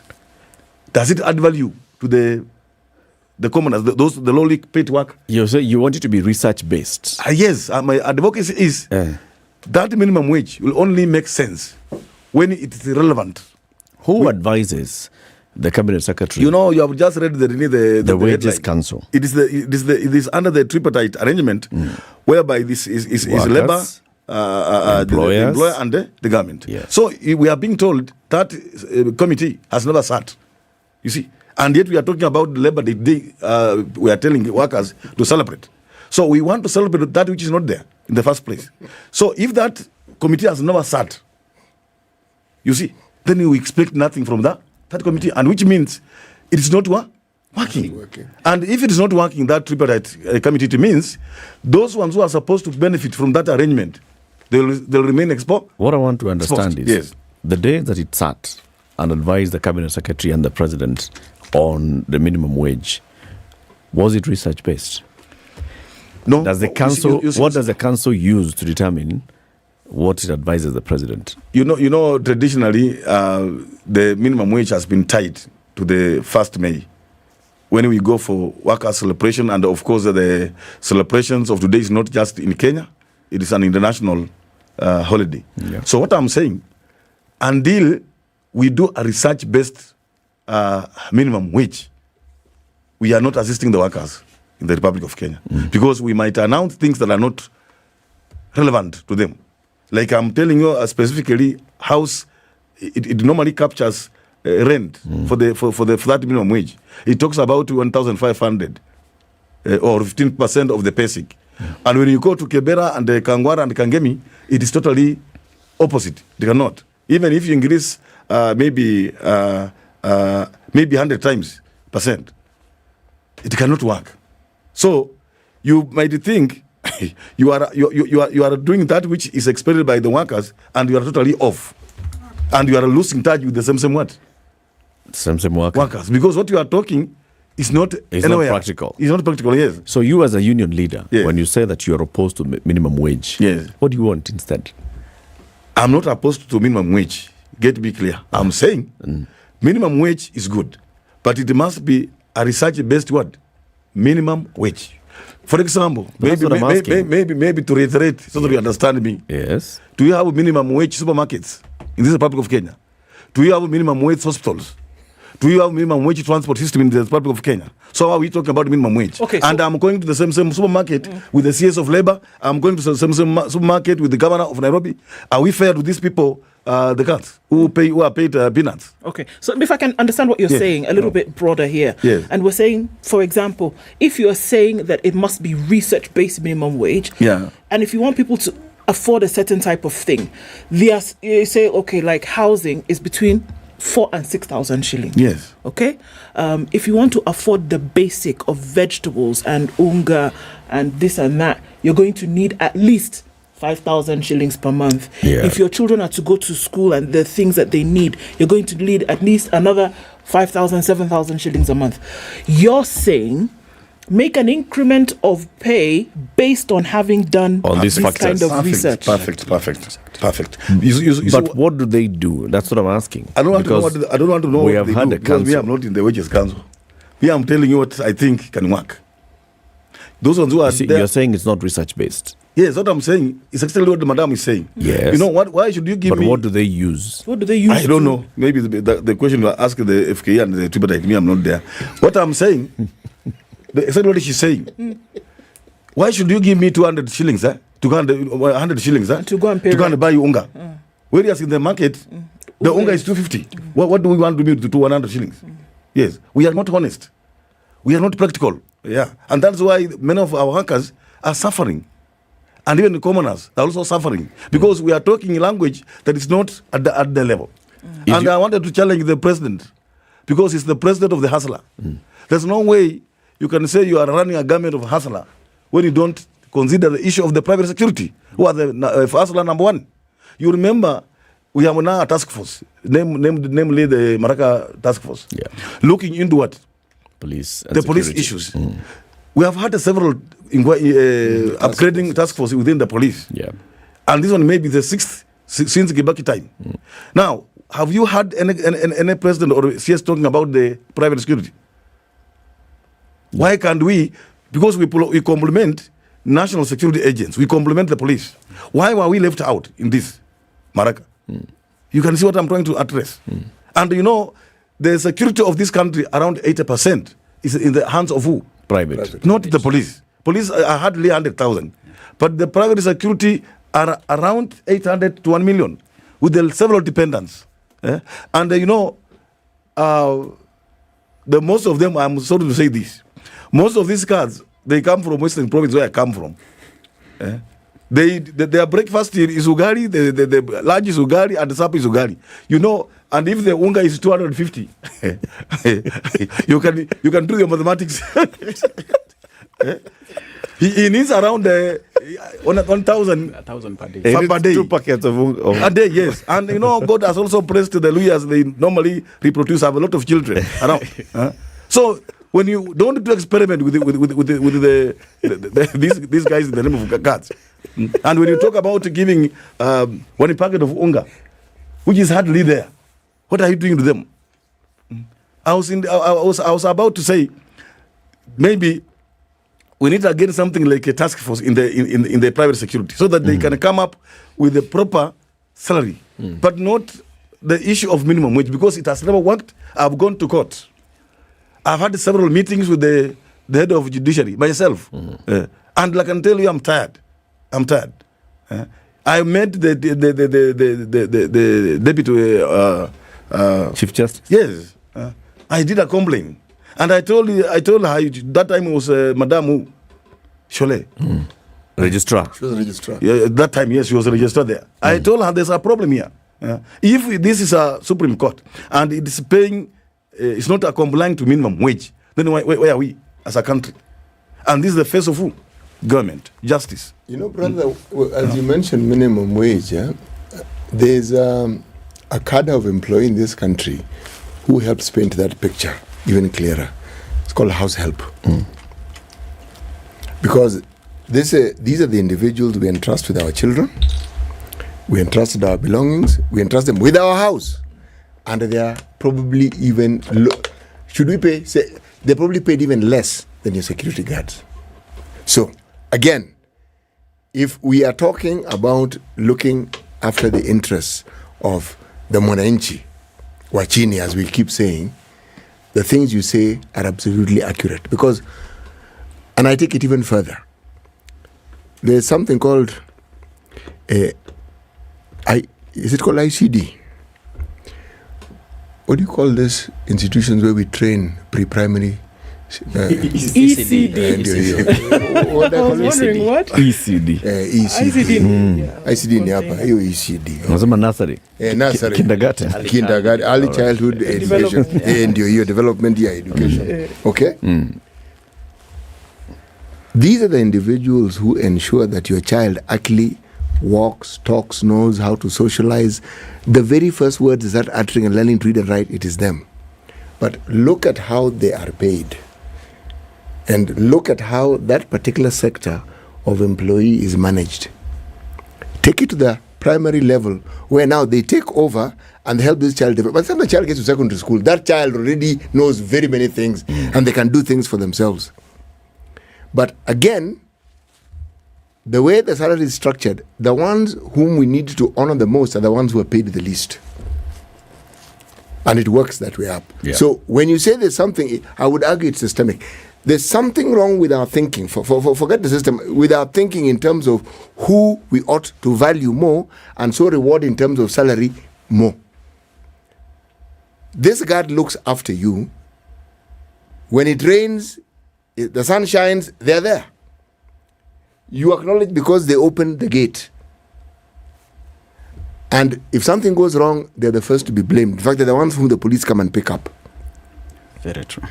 So now, you ask yourself, if this individual who's supposed to protect your life is not well looked after, how safe is your life really? Maybe to pick from where you are. Yes. That is purely my argument. You know, we are still married and twinned into the colonial mind as we are talking. You know, you can, when you're outside there, somebody will say, who in watchman? You see those kind of name. You see, who in watchman? Hata mimi wananiambianga hii mkubwa ya watchman. I really feel irritated because some of these names carry some kind of luggage, you know, and the way he's saying, you can think about a maid, think about a house girl, think about a cleaner, think about the private security officer. Those are the people who actually protect the lives of many clients. And you see the input in terms of the work and working hours, very enormous, as it says. So for me, leave alone even giving them huge salary. What I'm talking about, domestic workers. These are house girl, maid, the gardener, cleaner, and even the private security officer. Those people, we need to respect them. And we need an overhaul of these colonial terminologies which give negative attitudes to those particular serious workers. Like in Europe and maybe outside the Sungu countries, they respect a maid. They respect the house girl. They respect a cook. You see? And they respect a private security officer. But here in Kenya, when they say, we watch what do, they take us like second-hand citizen. And the city will kwamba kazi ni kazi. And we were talking about professionalization of the industry, the way he's saying. You see? But Kenyans leadership don't want to hear. Until now, you become irrelevant. You have a lot of idea, you have a lot of vision, you have a lot of passion for your people, you become wasted. You see? So, if we think the way my brother is thinking, nobody will look at a maid as a useless person. Nobody will look at a cook like a useless person because they play very important role. They are number one worker. You can imagine, maybe you don't know our linkage. You see, a private security officer is the border. I don't know if you know that. Baada kutoka kazini asubuhi ama mjana ama jioni, ameona kwamba hii pesa hii iwezi toka unga, ndio anaenda kuchukua loan ya motorbike, anaenda kwa barabara kusupplement. People don't know. Then ule mama mboga ambao tulikuwa tunaambiwa na serikali ya Hasala, huyo ni bibi yetu ama dada wetu kwa Kawangware, ndio anauza mboga na Kebera. You see the linkage? Yes. Then when we work at a particular assignment kwa mzungu ama ni wapi, ujue kwamba huyu maid na huyu cook, huyu house girl, those are relatives because mimi ndio nachukua bibi yangu because huwezi kumanage kusupplement my family, napeleka bibi yangu wapi? Hapo. So when I talk about a private security officer, I'm talking about those lowly paid workers, including what he's saying. There are the many more maid, people. The cleaner. cook, the the government gardener. must overrule these punitive laws that we found them existing in this country, so that we can look at the wages that is relevant. Kama hawa wanapata shilingi 7,000 and they stay in Nairobi. Are we normal? Are we something wrong with us? Yes. It How cannot much? work. How much? I want to start with you, Frederick. and When then you we'll go to come the minimum wage, Dane. they are saying ati transport ya kutoka Nairobi huyu akienda leave, akienda Kakamega kule Shakahola apatiwe shilingi 1,000 transport. Are we? That is the CS of Labor is talking that as per the previous minimum wage guidelines. That's totally wrong. So we leaders, we are living in a different world, and the commoners, the poor the hustlers are in a different world. I was thinking, I was looking up to the president, and I know he has a good heart.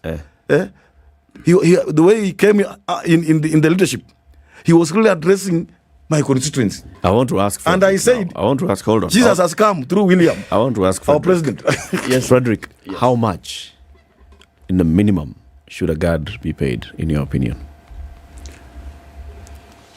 That one, I cannot answer it in terms of the exact figure. Look at yourself. Look at your needs. My needs, right? I think on a monthly basis. How long have you been in this work?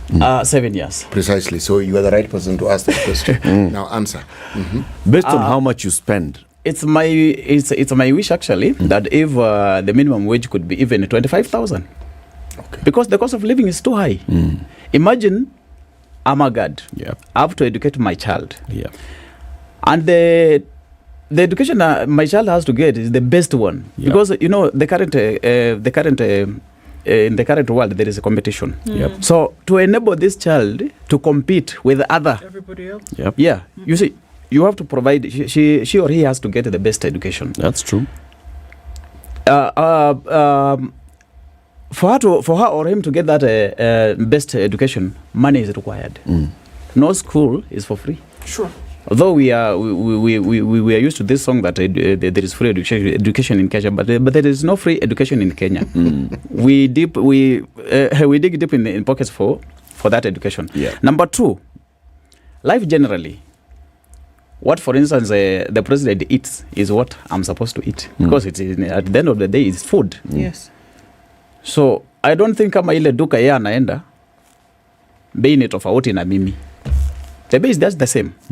So basing on that, actually you find that mtu kama mimi askari wa kawaida, life is cumbersome. So 25,000. 25,000 is better. Would be what would make you comfortable. Yeah, At that least should be basic. begin. That is basic. And then now we add the other allowances. And then we add the overtime, the issue of overtime and the whatever. And it can make insurance. it. They want to be in cry. Yeah, they want to be in cry. Actually, they will be. Once you get used to the 25, some you'll more. feel 30 is better. When you get 30, you'll feel 35 is better. But then there's nothing wrong with that. That's really my point. There's nothing wrong with that. There's nothing wrong. You see, my brothers and sister, it is workable. It can be done. 25 can be done. Yes, it can be done. Why? What you should do, because you saw this is a private. Yeah, if you can, you know that you cannot afford to have a card at your gate, then forget about it. Don't do experiment with the human life. The regulator is supposed to say, in order for you to benefit, like myself, I'm paying a KK card at my office. Yes, I want that card him to get that which is required by law. So I'm giving 45 rates to KK. To KK. Because I want I want my card to have the best. Now, it is just something that the regulator can wake up and say, for you to enjoy this service, make sure you pay 50,000 for a car. It will compensate all those things. The first CBA collective bargaining agreement, which I gave to the American embassy. American embassy currently, a card is earning around 70,000 through the CBA, which I did myself. You know? So, if you want to be protected by a private security officer, then you need to make that card to be comfortable. You see? That's why I'm saying in Kenya, we have a problem. We might have the best of laws in the Republic of Kenya, but when it comes to enforcement, it becomes a serious issue. You don't know what happened along the way. The other day, you had 2 cats were killed in Kisumu. Yeah. And we have had several killings of the cats. And the number is supersede the one for Shakahola. Yes. But nobody's talking about it. And they are dying while on the line of what? Duty. That is why we said we must have a reform agenda in the private security industry to professionalize the industry, to have an academy. And when you have an academy, you will train the cats, you will export labor, the government will get revenue. You see, people don't want to reason. They want to take us around circles. They're not seeing the big picture. And the same problems recurring. That is serious. Brother, yes. Asante sana. Let me just as you conclude. Let me just put stress on what my boss has said. These are just some of the challenges the security guards face, isn't it? There are so many like those people who escort money or cash transit. You can't tell me that you'll encounter those gangsters with the guns and you have a rungu. There are many issues. You are actually exporting money. There are so many issues. We'll invite you again. The government has to do something. Asante sana. Frederick Isiaho is a guard with KK, and Brother Isaac Andabwa is the National General Secretary of the Private Security Workers Union. Asante sana, gentlemen, for being with us. Keep it here for more conversations. Good morning, 9 a.m. Morning, this is Newswire. I'm Dennis Aseto. President William Ruto will today preside over the first Labour Day celebration since he took office as head of state. Kota Secretary General Francis Atoli says he will be requesting the head of state to review the salaries and wages of his members, adding that Kota will cooperate with the government while urging Azimio leaders to accept that elections are over and call off the pending demonstrations. Let somebody see sense and say we don't want demonstrations. The last demonstrations, our workers in Madare could not access their places of work. Those in Kebera could not access their places of work. Any problem occurs in any given country, it is women, children and workers who suffer most. The Labour Day celebrations come at a time when Kenyans are grappling with high cost of living, unemployment and high taxation. Azimio la Umoja One Kenya coalition leader Raila Odinga says the planned anti-government protest by the opposition will still take place tomorrow despite the police refusal to permit them. Through a statement, Odinga maintained that the opposition is exercising their constitutional right to assemble, demonstrate, picket and present petitions to public authorities peaceably and unarmed. As a result, he announced that they shall present petitions to 4 government officers on the D-Day in an effort to pressure President William Ruto's administration to heed their demands. The 4 officers include the REBC, the Office of the President, the National Treasury and the Public Service Commission. To REBC, the coalition will present a petition showing that the election results were doctored and demand an audit of the service. A National Assembly Majority Leader Kimani Ichung'wah has urged former President Uhuru Kenyatta to stay out of politics and let his successor work for Kenyans. The House Majority Leader maintained his initial claim that Uhuru was funding Odinga's anti-government protests. Wakenya wako na wewe na wanakulinda na wanakuombea Mwenyezi Mungu ufaulu. Hata kama Saul hataki ufaulu, ndio unaona atapanga mambo ya maandamano, atajaribu kufufua Goliath, lakini Goliath alikufa na mambo yake ikakui. Watu ya Pokot mnaelewa? Si mnajua tarehe 9 Daudi alikuwa na Goliath. Si Goliath aliuawa kisiasa. Wakati umestaafu kama rais, tunataka tukuheshimu na tukuenzi kama rais. Na uwe umuombee rais ambaye anachukua hatamu baada yako afaulu. Lakini ukiwa rais aliyestaafu, unaomba na unapangia mwenye amechukua hatamu baada yako maovu, wewe ni kama Saul. Ichung'wah's remarks come days after Kenyatta confronted police officers who had cordoned the Jubilee Party headquarters located at Kileleshwa during a congratulation between 2 rival factions in the party.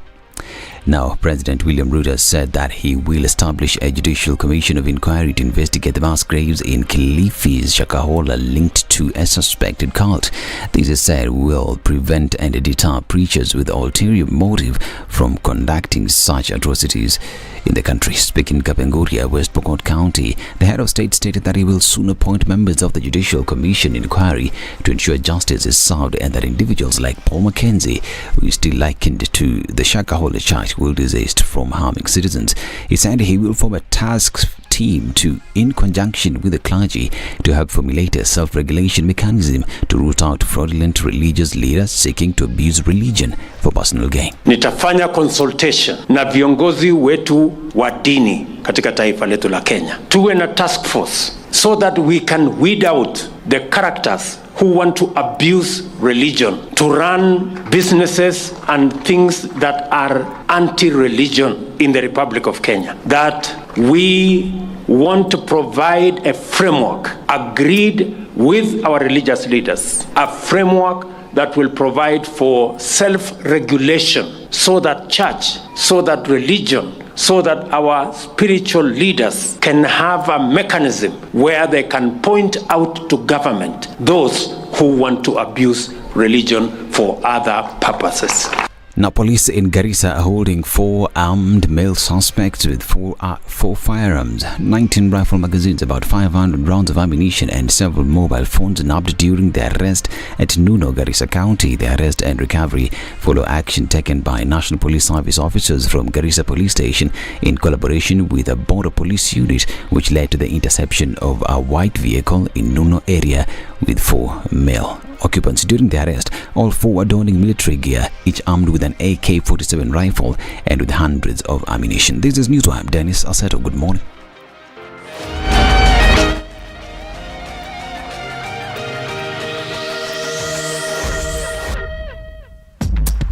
Traffic on Vibes Radio.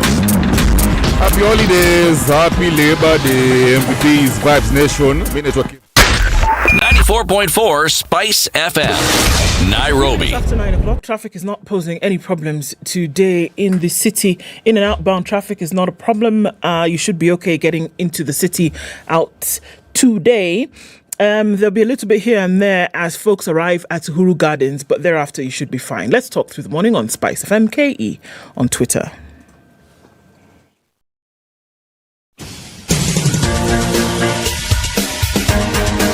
This is The Situation Room, the home of hard-hitting political commentary and penetrating insights about the state of the nation. This is a talk radio experience like no other. The Situation Room, a place for hard truths, debates, and elevated conversations. The Situation Room, witty, political, engaging, deep, controversial. In the room, we have C.T. Muga, researcher, academic, seasoned political observer, a fountain of wisdom in these politically uncertain times. Ndu Oko, Nigerian by birth, Kenyan by choice, communications expert, Pan-Africanist, a truth seeker and believer in people power, and Eric Latin, agent provocateur, the man in the chair, seasoned journalist, news hound, a man who believes in punching up, not down.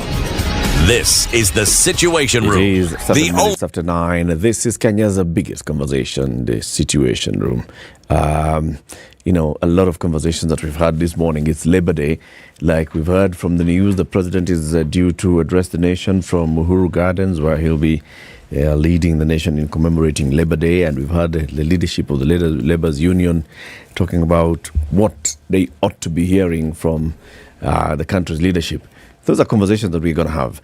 Let's now shift our focus a little bit and talk generally and broadly about the state of the nation and mostly about the state of religion in the country. We've had all these conversations and we're following up with what's happening in Shakahola and what also is happening in Mavueni and other places and other parts of the country with regards to religious sects. And is it the development of cultism? Is it cult? Is it devil worship? Is it what exactly is happening in the country?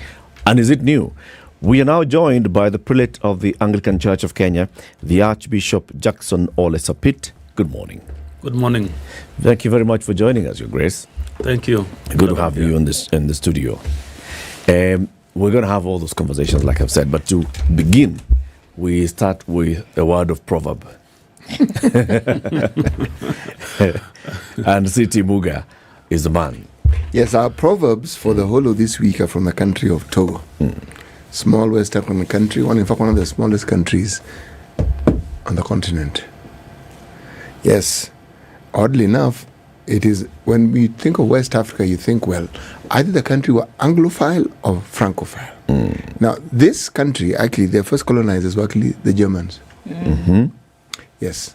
But then after World War I, the French took over.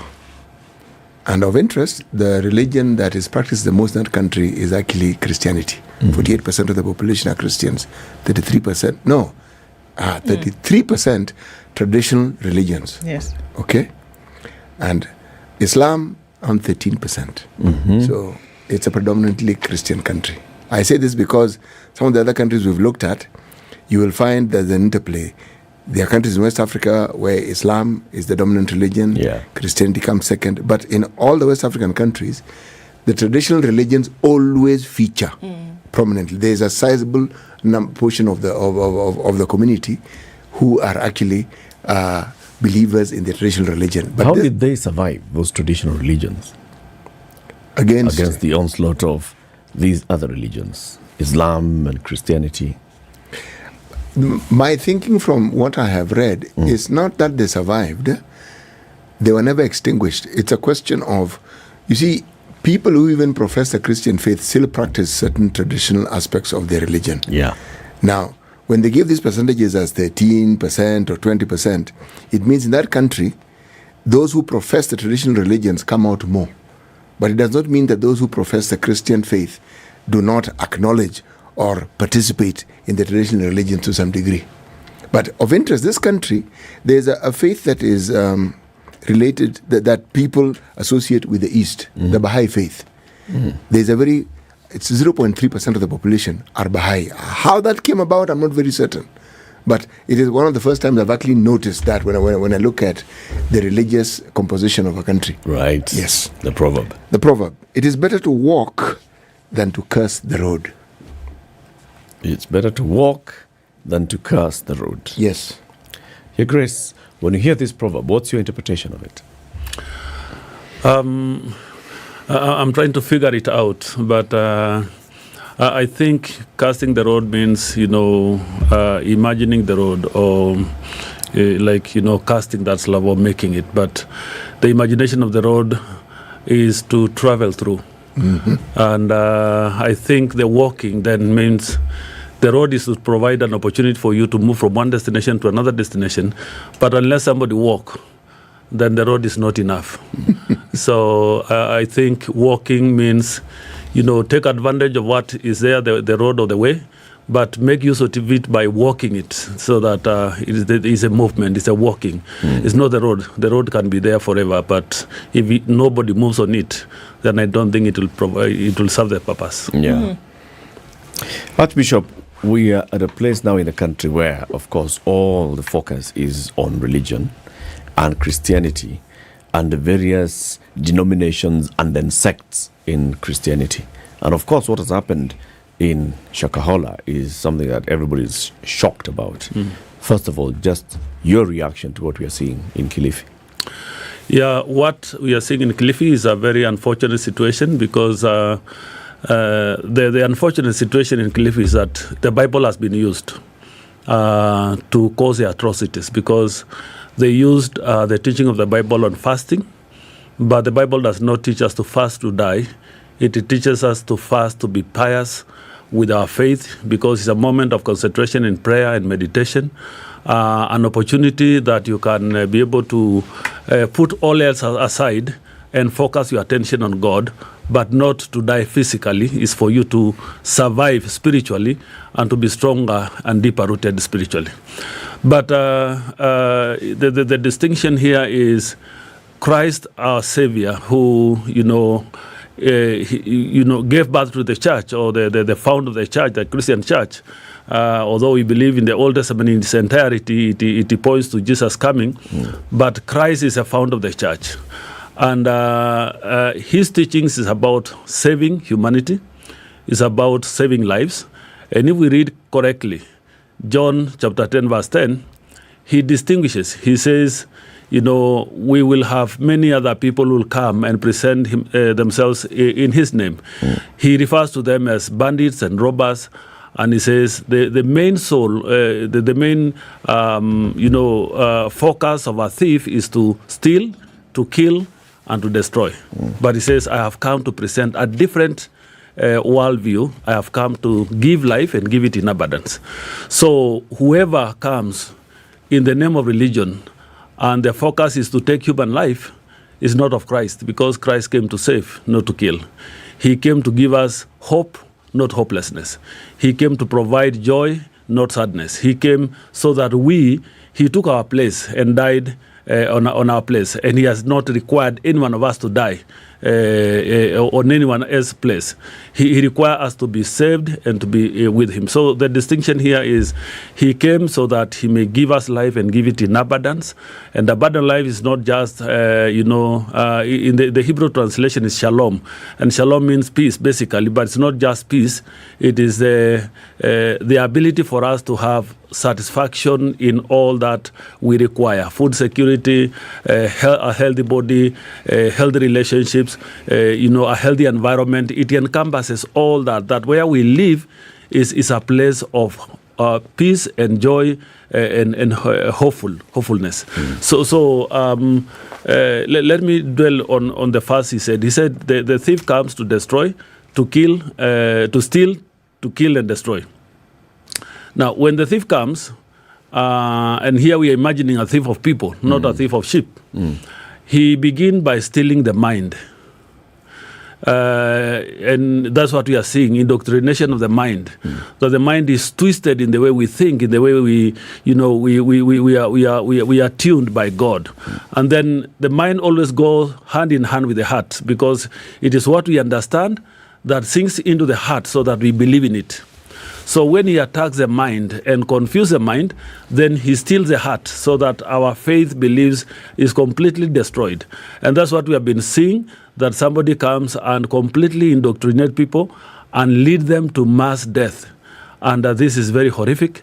I don't think it qualifies for us to call that church a Christian church, because no Christian church is out to kill people. Every Christian church is pointing people to salvation, to a place of harmony and a place of joy. If you look at how the missionaries brought Christianity to Africa, and judging by what was present in the mission station, if you go to all those old mission stations, there is always a church, there is a school, there is a garden, there is a dispensary, all to preserve life, so that you are addressing the soul with the church. The Christian teaching addresses the matters of the soul. The school addresses matters of the mind, so that we have the correct perspective of things and understanding of what things look like. But we also needed a garden for promotive and preventive health, so that they begin to teach a balanced diet.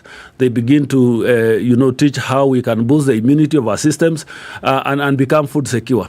And then when diseases now strike the body, there was already dispensary, so that people are prayed for, but they are also treated. And that's why if you go to many of our old mission hospitals, like if you go to Tenwek today, the welcoming words is that we treat, but God heals. Because there must be an aspect of God has given us a mind to be able to develop conventional medicine. We had even traditional medicine, and we are using plants, and it is in those plants that we have all that the body require, so that it can boost its immunity. So even the imagination of the Christian church, when it sets itself, especially in Africa and other parts, is we must look at religion within the context in which God has put us.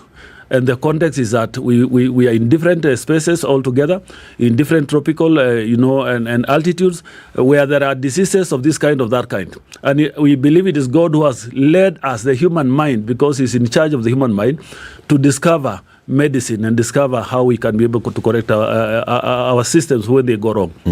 And therefore, the church has always, and that's why we still provide 40% of healthcare in this country as a Christian church. That's why we are still very much in education. So anybody who come and tell our children they are not supposed to go to school, and tell our children they are not, you are not supposed to go to hospital when you are sick, and completely lead you to death, is not practicing Christian So that one religion. is already veering off. Yes. How about those preachers, Archbishop, who say, come for miracles, we are having healing crusades and all? Are those basing it on Christianity?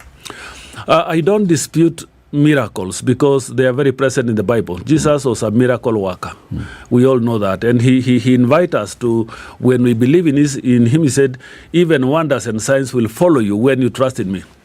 The difference here is, if we are purporting to perform a miracle in exchange of money, or in exchange of anything that is going to benefit the leader, or do the miracle, or pretend to perform the miracle to build the name of me or Lesapit as a preacher, that's wrong.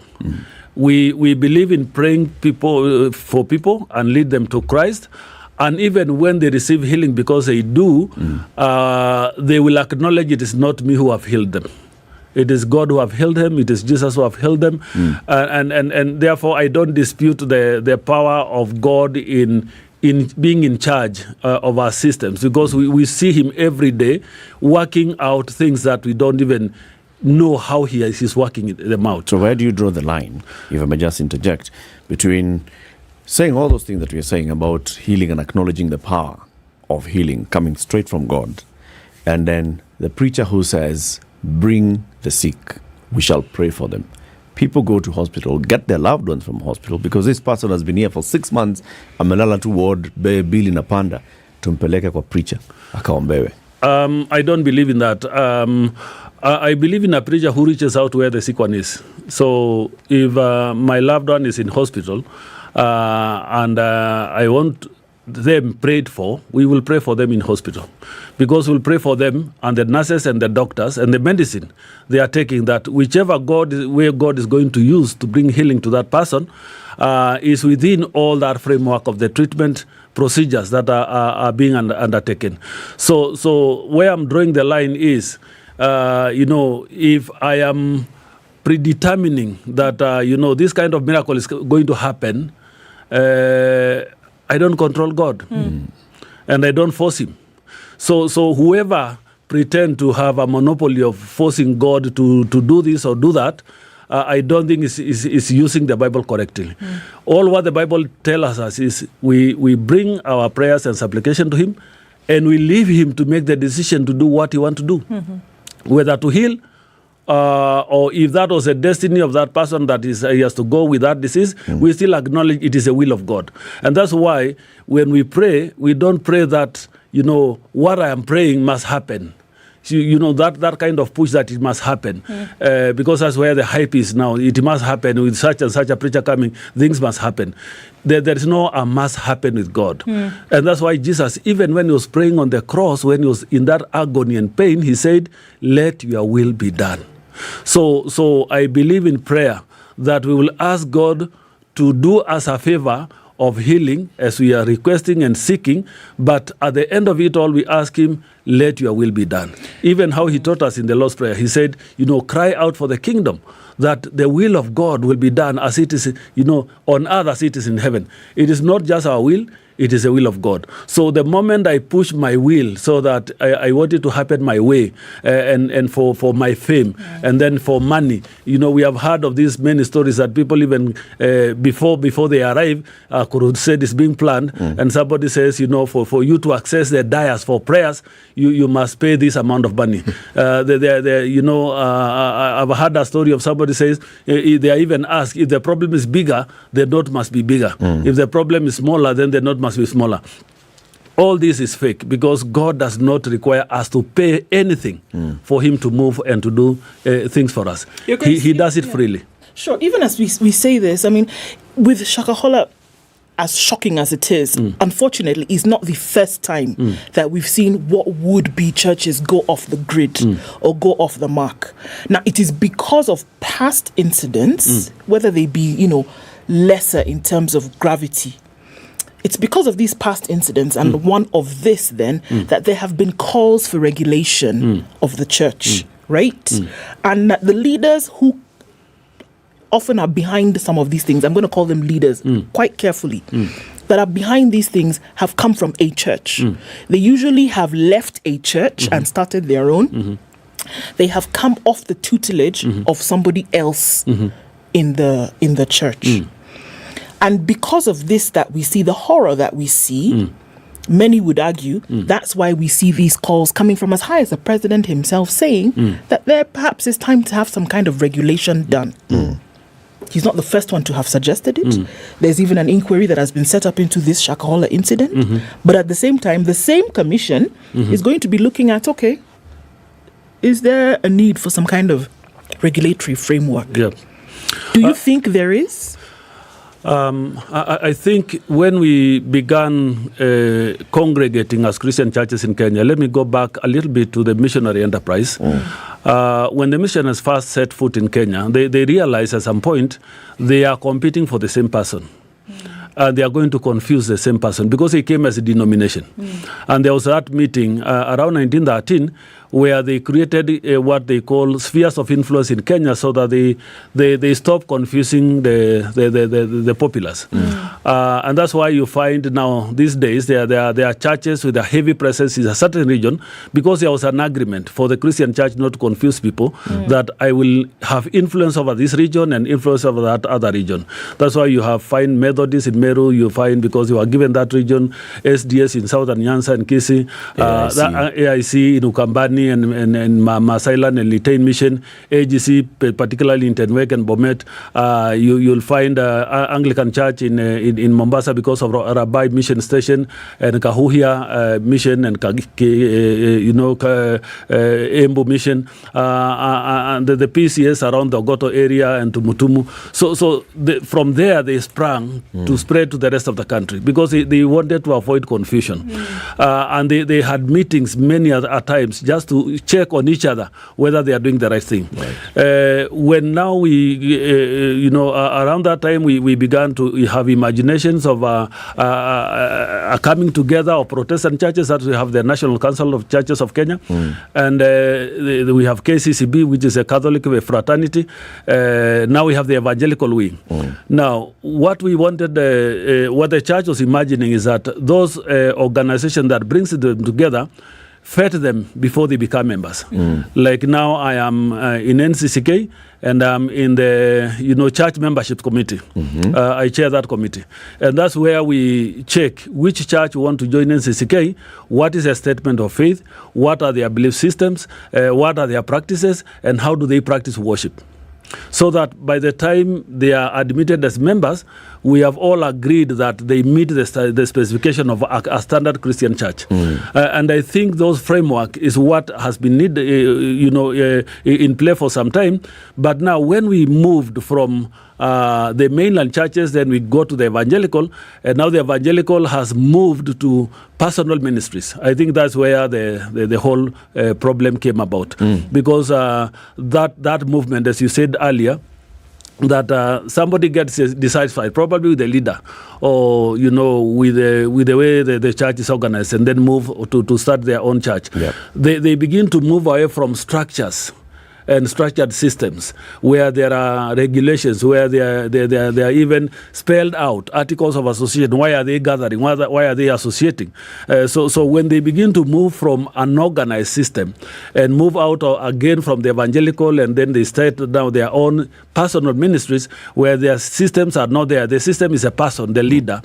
Then internal regulations become hard because nobody then says they are under this umbrella. And if you look at where most of the problem is, you find they are not under any umbrella. They are not under Evangelical Alliance. They are not under NCCK. They are not under KCCB, because those are structured churches. So when people begin to move into a place where there is no umbrella of accountability and an opportunity where people can come and ask questions and check on each other, then somebody begin to do their own things, their own way. You begin to see, people idolizing the person. Yeah. And I think when the moment, reaches where people now begin to see not the Bible and not the teaching, but idolize a person, and they look at that person as next to God, and they take instructions only from that person and not from the Bible, then we are done. Because now we have shifted the faith from having faith in Jesus Christ and in God to have faith in a person, a human being like you. And when now this human being begin to manipulate you for their own selfish end, as what we have seen in Shakahola, because, if you lead people to fast to die and you are not dying yourself, and even from the look of the body, from what we see in the pictures taken by the media, he's still very healthy and very strong. Yeah. And how do you then, as a believer, agree to die, and the person telling you death is the only way and is not dying himself? How do you begin to resonate with that?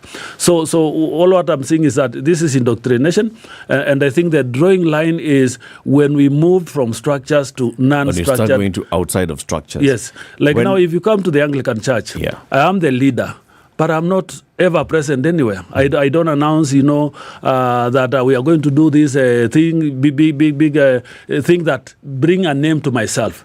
I preach in dioceses, I preach in the cathedral, but I preach Christ. I don't preach myself. I don't show myself as the most worth person. I want Christ to be seen, not me. And there is a regulation framework that governs how I do things, even handling church resources, because I think the big thing around this hype is generating resources for the person. I don't handle any church funds apart from the salary I'm paid. Because there is a system that handles that.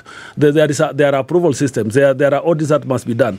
So I think we need to begin asking ourselves, can we audit the Christian family and ask ourselves what governs them, what makes them associate, who make decisions, how those decisions are made, are other people involved, or is it about just this leader? But more specifically, we must interrogate the teachings. What teachings goes on to the congregants? What's the doctrine there? Yes. When the former Attorney General, Professor Gedho Muigai, came up with a proposal and a draft to regulate churches, where did you lie?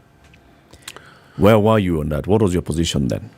My position was, at that time we said, instead of letting the government, who may not understand the depth of the churches, come with a framework and write the regulation, why don't the bodies, the umbrella bodies of Christian churches, do self-regulation?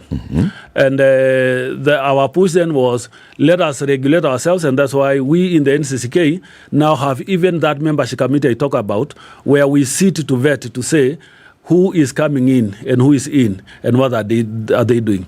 Even when a church has a problem, like for example, a member church has a problem in leadership or whatever other problems, it is a responsibility of the other Christian family within that umbrella to go to the leadership of that church and ask, where is the problem? How can you help us solve this problem? Is it a doctrinal problem? Is it a leadership wrangle problem? Is it an immoral problem? What is the problem? So that we are able to dissect and segment so that we know what we are addressing. So you're all for self-regulation? We want the self-regulation, but as we are today, I think there must be a national agreed framework where now not only in us accepting membership, because where we are reaching ourselves is only in accepting members to our umbrella. Yes. But now we want a regulation that regulates who is registered in Kenya. Because unless we regulate who is registered in Kenya, then we can still leave things open, and this open-ended thing will bring everybody else without infiltration. Because now, as I said earlier, when now we move from structured umbrella bodies and we begin to operate individually, and we are still registered without an umbrella body, then it becomes a problem. So what I want to advise is, let the government identify the umbrella bodies of the Christian family, or even other faith, even the Muslim, because they also have Shias and Sunnis and all that. Let them identify the umbrella bodies. Let them see to the membership of the umbrella bodies, and anyone else who want to register a church must be vetted and meet the criteria of that umbrella body they want to get registered, so that the government has a way of holding accountable a bigger body. Why did you allow this to enter? And I think that we will be able to have checks and balances. But I think even the criteria of vetting and asking ourselves, what are the belief system of this person who want to be registered? What are they teaching? What has been their practice? What is their history? Where are they coming from? Why did they separate from that other group? Yeah. So if we get that history done, then we can be able to know who is in Kenya. And I think it is also important for the government to know who is preaching in Kenya and what are the preaching messages. Because that is where we now find the radicalization preaching. We will find it now Christian extremism preaching, and we find things like what has happened in Shakahola. Because if we don't have a way of knowing what is being preached and taught in any organized group, then we can land it into big messes and problems. Let's take a break. 27 minutes to 10. This is Kenya's biggest conversation. The Archbishop Jackson Ole Sapit of the Anglican Church of Kenya is here. We are talking about the rise of cultism in Kenya, or how then to regulate this. And he says, yes, let's have a conversation around regulation. When you come back after taking a look at traffic, that's where we're going to go. Keep it here. This is the Situation Room, the only way to start your day. London Mulwa DJ Absolute. When the gang is together, got the sugar, got the spice. Yorada. Yes. I have missed you like hot hamburgers. Yeah? Like hot hamburgers. Bad boys give more money than you can count. Hey, bad boys give more money than you can count. If it's fun, it's funky, it's fresh, you're definitely going to catch it here. I don't know what you do every day from 11 a.m. to 3 o'clock, but if I were you, I'd tune in to Sugar and Spice only on 94.4 Spice FM, Nairobi. So if you say it's on, then it's on. Yeah. We'll see cloudy conditions through most of today in Nairobi, highs of 20 and lows of 15, and we'll see lows of 15 as well in a cloudy in Nakuru at 18. It's 18 and cloudy in Nyeri, highs of 22 and lows of 15, and at 16 it's partly sunny in Eldoret, highs of 20 and lows of 13. The rain is coming down in Mombasa, highs of 29 and lows of 25, and we'll see rain showers through most of Monday in Malindi, highs of 29 and lows of 25. It's mostly cloudy in Kisumu, highs of 25 and lows of 19, and partly sunny now in Kakamega at 21. We'll go to highs of 25 and lows of 17. It's cloudy in Kampala after the morning rain, highs of 23 and lows of 18, and we'll see lows of 24 in a partly sunny Dar es Salaam, currently at 27. At 14, it's mostly sunny in Johannesburg, highs of 22 and lows of 14, and it's mostly cloudy in Lagos at 26. It'll go to highs of 31. 30 will be the high in a mostly cloudy Kinshasa at 24, coming down to lows of 23.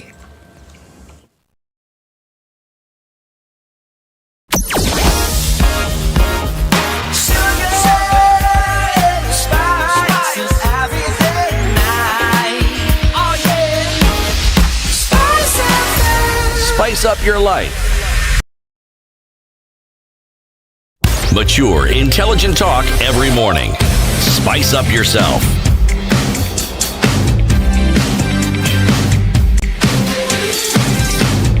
Okay, 24 minutes. Mornings done right.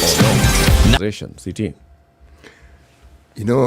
When I first read the proposals that the former Attorney General had proposed, my mind went to the country of Germany. Germany have a very interesting tax. It's called the church tax. And it is paid, well, depending on what you earn, 8 to 9% in some of the provinces. But it therefore means that just like we have KRA with the money that we pay, in Germany, organizations that are Christians have a lot of money allocated to them because people pay direct tax. Now, in such a setup, if the government wanted to play an important role in regulation, one would understand. Because they also have a very important role in ensuring that you have funds for your activities. But now, I'm bringing this in because I want to talk about regulation, the role that money plays in regulation, and how well regulation actually works even when you have it. Because regulation, in theory, puts down the pillars and the structures by which you must conduct your activities. But then how do you make sure that these activities are actually carried out? Your Grace, that's the question I'm asking. Yeah, I think you have raised a very pertinent question that, you can easily have a very well articulated framework on paper. But when it comes to practice, it is going to be something totally different. And I think that's where what we have in many,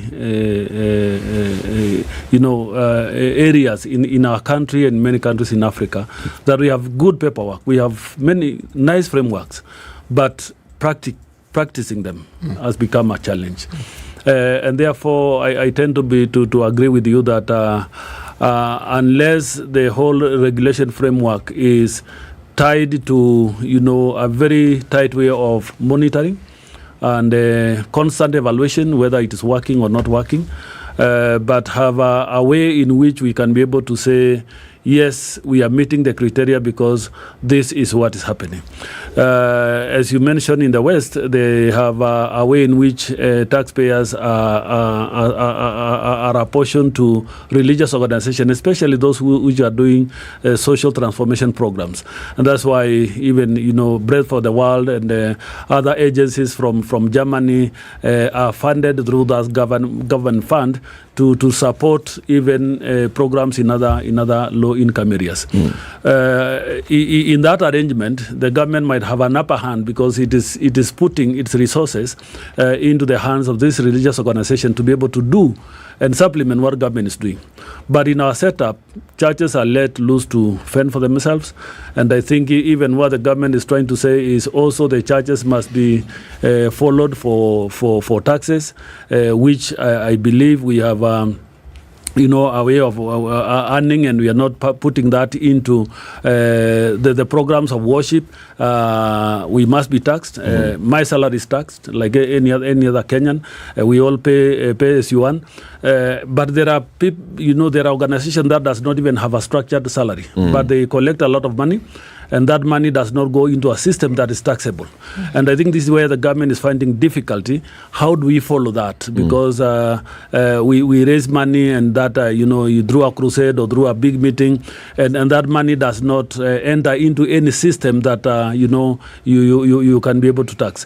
So I think regulating in that form, in making sure that structures of every organization has to be clearly identified, how their structures of management are. I think that is what the government need to give as a framework, but it rests now with the individual churches to make sure that they meet the criteria, and if there is a way in which that criteria is checked from time and again, that there is a checking system whether I am following the right thing or I'm not following the right thing, then that kind of a framework can make me work and can make me follow the right thing. But without a framework, and I know many of our preachers and church leaders may disagree with what I'm saying because they will say, we cannot have Christians' money being, followed because we already have had this argument that we already tax when we are buying things in the supermarket, the 16% VAT. But there must be a structure in which when that money comes, then you define what goes to mission. The government does not tax that. You define what goes to your social programs. The government doesn't tax that. But what you are paying out, you have given a contract, you must pay the withholding tax. If you are constructing, whether you are people have salaries, they have to make sure that those salaries are deducted the pay as you earn, so that the economy of the country moves. Unless we have a framework that ensure that we all have a structure in which we operate in that enable us to meet the criteria that the government is doing, we cannot. But more importantly, this is just on the area of money. I think more importantly is for us to be asking, how can we, but that can only be done by the Christian family, how can we then develop a framework in which what we teach and how we teach is also put in checks and balances. The problem this brings is the interpretation of the Bible, because people will always say you are interpreting it in your own way, and I'm interpreting it in my own way. But this different interpretation, I think we must draw a line in which when they go beyond that interpretation, like now what we have seen in Shakahola, leading people to mass death, then it's not Christian. It's not a Christian message. It's not a better interpretation of the gospel. But so this is what makes it harder. Because the way I preach is not the way somebody else preach. The way I interpret the same verse is not the same way somebody else interpret. And we are in very interesting times. And the Bible foretells some of what is happening today. If you read Matthew chapter 24, verse 24, Jesus says, there will arise a time when false preachers will come, prophets. There will come a time when people will even come and pretend, I am the Christ. They will tell you, run there and run there. They will teach every man of doctrine, which will even confuse the elect. So Jesus foretells that, as people begin to interact with the gospel of the good news, there are always those who will want to take advantage of how do I benefit from it. Remember, even in the Bible, in the book of Acts, there was this man who had this girl who had a very, gift of prophecy, and he was using the girl to earn money. Yep. So when the disciples came to heal the girl, it was a big controversy. How do you heal her of this evil spirit? Because that is my earning lifeline. And I think the big problem now is any conversation about that regulation will be, you are attacking my lifeline. Yes. How I earn my but this is my where, resources. like you say, the community of Christians, if you look at those organized ones, the National Council of Churches of Kenya representing the Protestants, the Evangelical Alliance, the Kenya Conference of Catholic Bishops, as institutions that are there that have these frameworks, when you've been watching all these things happen in the country, you've been quiet. Archbishop, you have seen preachers who say, come and we are going to have miracles. You have seen TV stations and media expose, there's a preacher here who's asking people to pay X amount of money for a miracle. These institutions have been quiet.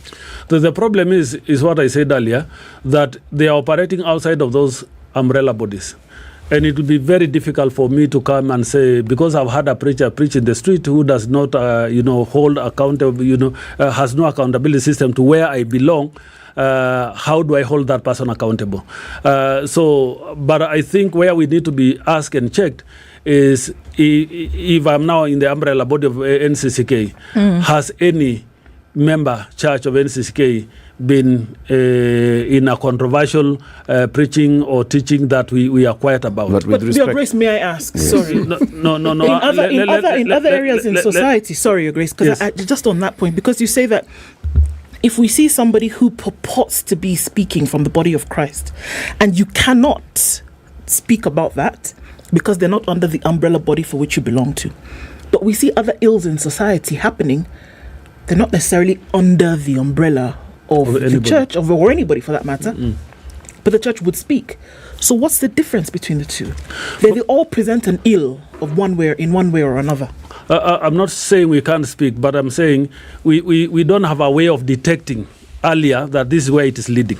But when it comes now to a place like what we have seen in Shakahola, I think most Christian bodies have come out. I've also spoken about, not just now, but even before, I've had several interviews since this happened.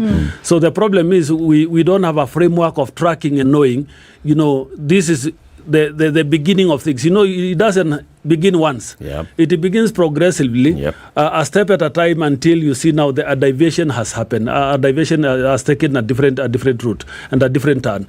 But I don't say we will not point out what is not right in the country, whether it is from a preacher or from a politician or from just anybody or even from a business, because there are also businesses that are doing wrong business. And this is why even within our Christian family, even within our church, you have seen me speak so vividly about this whole thing about LGBTQ, which my church, the Anglican Church, other parts of the world, in America, in Canada, and now our mother church in Britain, have accepted that it will be blessed in the church. And I was asking these pertinent questions. Have we now removed it from the list of sins that the Bible calls sin? Because it is listed in 1 Corinthians. It is listed in Revelation that those who are homosexuals and adulterers and all those will not inherit the kingdom, because it's a list of sin. And the answer was no, it is still sin, but why are you blessing it? So the argument has been, we are blessing people, not the sin. But I still ask, In which context? Because we bless people in context. We bless them in a context of a marriage, and I bless you and your family and your children. In a farm, I bless you and your crops. But now in this one, how can I bless you and the sin that you are doing? So this is where the problem is, and we have reached a point, and I was from Rwanda 2 weeks ago, when now the Orthodox Anglican family are saying, we will not identify the Church of England anymore as a leader of this communion or Anglican communion because it has erred. And therefore, we will not speak, we will not keep quiet, even when it is internal. And that's what I'm saying. Even when it was internal in the Anglican Church, we have not kept quiet. We speak about it. It is the same breath we want to say. But the only thing I'm saying is, it is very hard for me. Now, I see somebody emerge as a preacher to begin tracking where does he begin to get lost. It's, sometimes it takes all of us by surprise. I'm hearing now Shakahola has been ongoing and the death has been ongoing for several years. But it is now that the shock has just engulfed the nation. So it is these shocking moments that normally we get ourselves in. And when a shock happens, first we all take a back to internalize what has happened, because sometimes you don't even believe such a thing could ever happen or it exists. But I think we need to come out, all of us, to preach what is right, tell each other what is right and what's not right, in the same breath as we tell anybody else. And we also need to be told, because, we are not angels. Nobody's an angel. Elizabeth is not an angel. So when we are not on the right, all of us need to be told, this is wrong. You have gone beyond the boundaries. How then do you, Your Grace, balance and set limits and understand the limits of the concept of being your brother's keeper? Because are we saying that we have difficulties understanding boundaries, if they exist, where I may be getting into your business, or where I may be following a biblical dictate because it is required of me to hold you accountable? As the Archbishop, there is no way you are going to have knowledge of the going on in every little facet in the country. But you do have members right across the country. So, as the leader of this body of Christians, that is the duty of that brother who is in that particular place at that particular point in time. Which brings us back now again to the teaching. Does the Christian body understand the burden that they have for their brethren? Because these individuals we're talking about Mackenzie, we're talking about Ezekiel, they began as Christians. They belonged to some church at some point that was considered mainstream. And when they started what they were doing, they must have been people who knew. So it brings me back to what the church teaches, and whether the church teaches the members to be able to hold each other accountable, especially when someone is clearly diverting from what they know they ought to do. Yeah, I think this is an area we can say we are all wanting, because it can happen that something wrong begins and go on for many, many years, or even many, many months without anybody detecting. The problem with religion and faith is a matter of somebody's heart. And sometimes even the followers drive the leaders to a crazy frenzy because of the hype and the praises. And you can see not only those whom they are members, even our own members are victims. They have. I was told recently, I travel up country, and I was told many people in the village I come from have traveled all the way to Mombasa to see Pastor Ezekiel because they were told the kind of healings and whatever happens. And somebody was telling me it was mostly ladies. I don't know whether ladies normally have bigger problems than men. But there were buses that left my rural village going all the way to Mombasa seeking for healing. So what I'm saying is, when somebody purports to have a certain amount of power, and, people begin to come and they go back home and they praise and everybody began to claim of a healing or something that happened to them, to get that person out of that, because they have already made the claim, now I'm a better person. Remember, it's not only the Christian faith. Do you remember recently Babu arose in Tanzania? He was not, he was just giving people a small concoction. How many buses and even choppers and vehicles from every town in Kenya he knew, there was a bus station to Loliondo. Yep. And the people are packed every day, and people were going and they were dying, but people were not even listening. They were still going and they were going to die. We spoke about it. We urged the Christian family. This is not. There is no healing in that concussion. But everybody was flocking because they believe their heart is going there, because there was something they are going to look for. So matters of religion and faith. The problem is that what I said earlier, when the mind and the heart is stolen completely, to cut off, sometimes you will even try to correct the leader and the individual, but whoever is following and have believed in them will be up in arms saying, this is our person, we will go whether you want it or you don't want it, we will go to that person because we believe he has what we are looking for. So I think it is all of us to ask ourselves, how do we begin to detect some of these things? How do we come back? But then, is this an indictment, Archbishop, on the mainstream churches? Because if you look at it, if you look at the churches, members of NCCK, the Catholic Church, and then the evangelicals, many of the evangelicals, actually, the leaders were part of these mainstream churches. Now, these new ones also draw themselves from that. Is this an indictment on maybe the Anglican, the PCAs, the AICs? There's something that you're missing that people are looking for and they're not getting?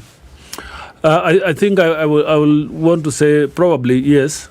And I think we need to, it's a wake-up call for all of us to ask ourselves, what is it that we are not teaching properly? What is it that we are not giving properly? But the hype of what you see today is this claim of these instantaneous miracles. And the preaching is two more, the miracles and the financial breakthrough. And, when people are told you are coming to, you are going to have a financial breakthrough, you are going to have your doors open, you are going to get a new job, after this prayer, you'll take this handkerchief, everywhere you go with this handkerchief, everything is going to work out well. This is not a place we want to be prepared to go ourselves, because we don't want to preach that kind of preaching. But if people are, tuned into that kind of teaching, and this is the puller, because to me the puller is come because your financial breakthrough is going to happen, your business is going to be boosted. It's always around money and around power of the leader and the people who are being taught. So I think what we need to do ourselves is to hasten preaching the true word of God, telling people what is truthful and what the Bible says plainly, and let people make choices, because Christianity is not forced. You're not forcing people to believe in it, but you teach until you persuade them. So I think probably our presence in these spaces might be wanting in many respects. And the other area I know we are wanting is the whole area of nurturing our young ones, because people begin to get astray when they are young. The Bible teaches us, teach the children the way to go, and when they grow up they will not depart from it. That is in Proverbs. So we need to continue nurturing the church right from from birth, from when a child is born. How does the parents handle? So we need to put more emphasis on parenting. How do we nurture a child in the Christian way? We need to evaluate our Sunday school and how we are presenting our teaching. We need to follow to the teens. Normally we have many children in Sunday school, but when they become teenagers and they get out of family and they go to high school and they go to university, that's another area that normally when we lose them. And this is where now most of this preaching happens. It happens in campus, it happens in our colleges, it happens, the great, some of the entry points are normally at that moment when the imbalances in hormones, the imbalances, the adolescent crisis, that's where the entry point of many people are. And I think that's where probably I want to own up as a mainland churches. Our emphasis has been on a stable church, and we wait people to come to church, and we preach good sermons, we make good teachings, but we don't follow them. Where are they? You're not evangelizing. Yes, where are they? Where are the young ones? So speaking of that then, we've focused a lot, if we're just going to still stay on Shakahola, even as our time runs, we know that there's an individual who's being held responsible for all of this.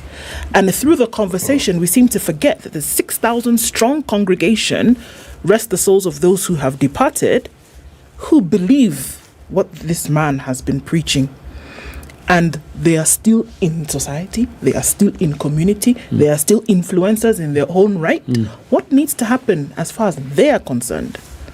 I think there is need for a huge campaign of rehabilitation and a deliberate outreach to them, that a process has to be initiated of how to, remove the bad doctrines out of their minds. Because you remember, these people have been stolen their minds and their hearts. They are completely into it. You saw even when people are being rescued who are starving to death, they are refusing to have anything in their mouth. They are saying, I'm just ready to go. I'm going to meet my Creator. That is what I've been told. So don't bar me. I'm just about to be there. So there is need for a lot of rehabilitation, a lot of counseling. Not just the Christian family, but a lot of counseling has to go in, to bring back the mind to where it was before, because this is indoctrination through what I can also call hypnotism. You hypnotize somebody to completely get out of his mind and begin to see things in a different perspective, and remove the human person in that person. And it is easy for those people who have done a lot of psychology to engage in that and rob people's minds, and they still together with the heart. And that's what Jesus said. They come to steal, to kill, and to destroy. So after stealing the mind and stealing the heart, the next thing is just to kill you and then completely destroy. That's what we have been seeing happening. So we need to do a lot of rehabilitation. As we speak, the Anglican Church has sent missioners to Malindi diocese, which cover Kilifi. 1,000 of them are already there in villages. From all over the country, from all dioceses.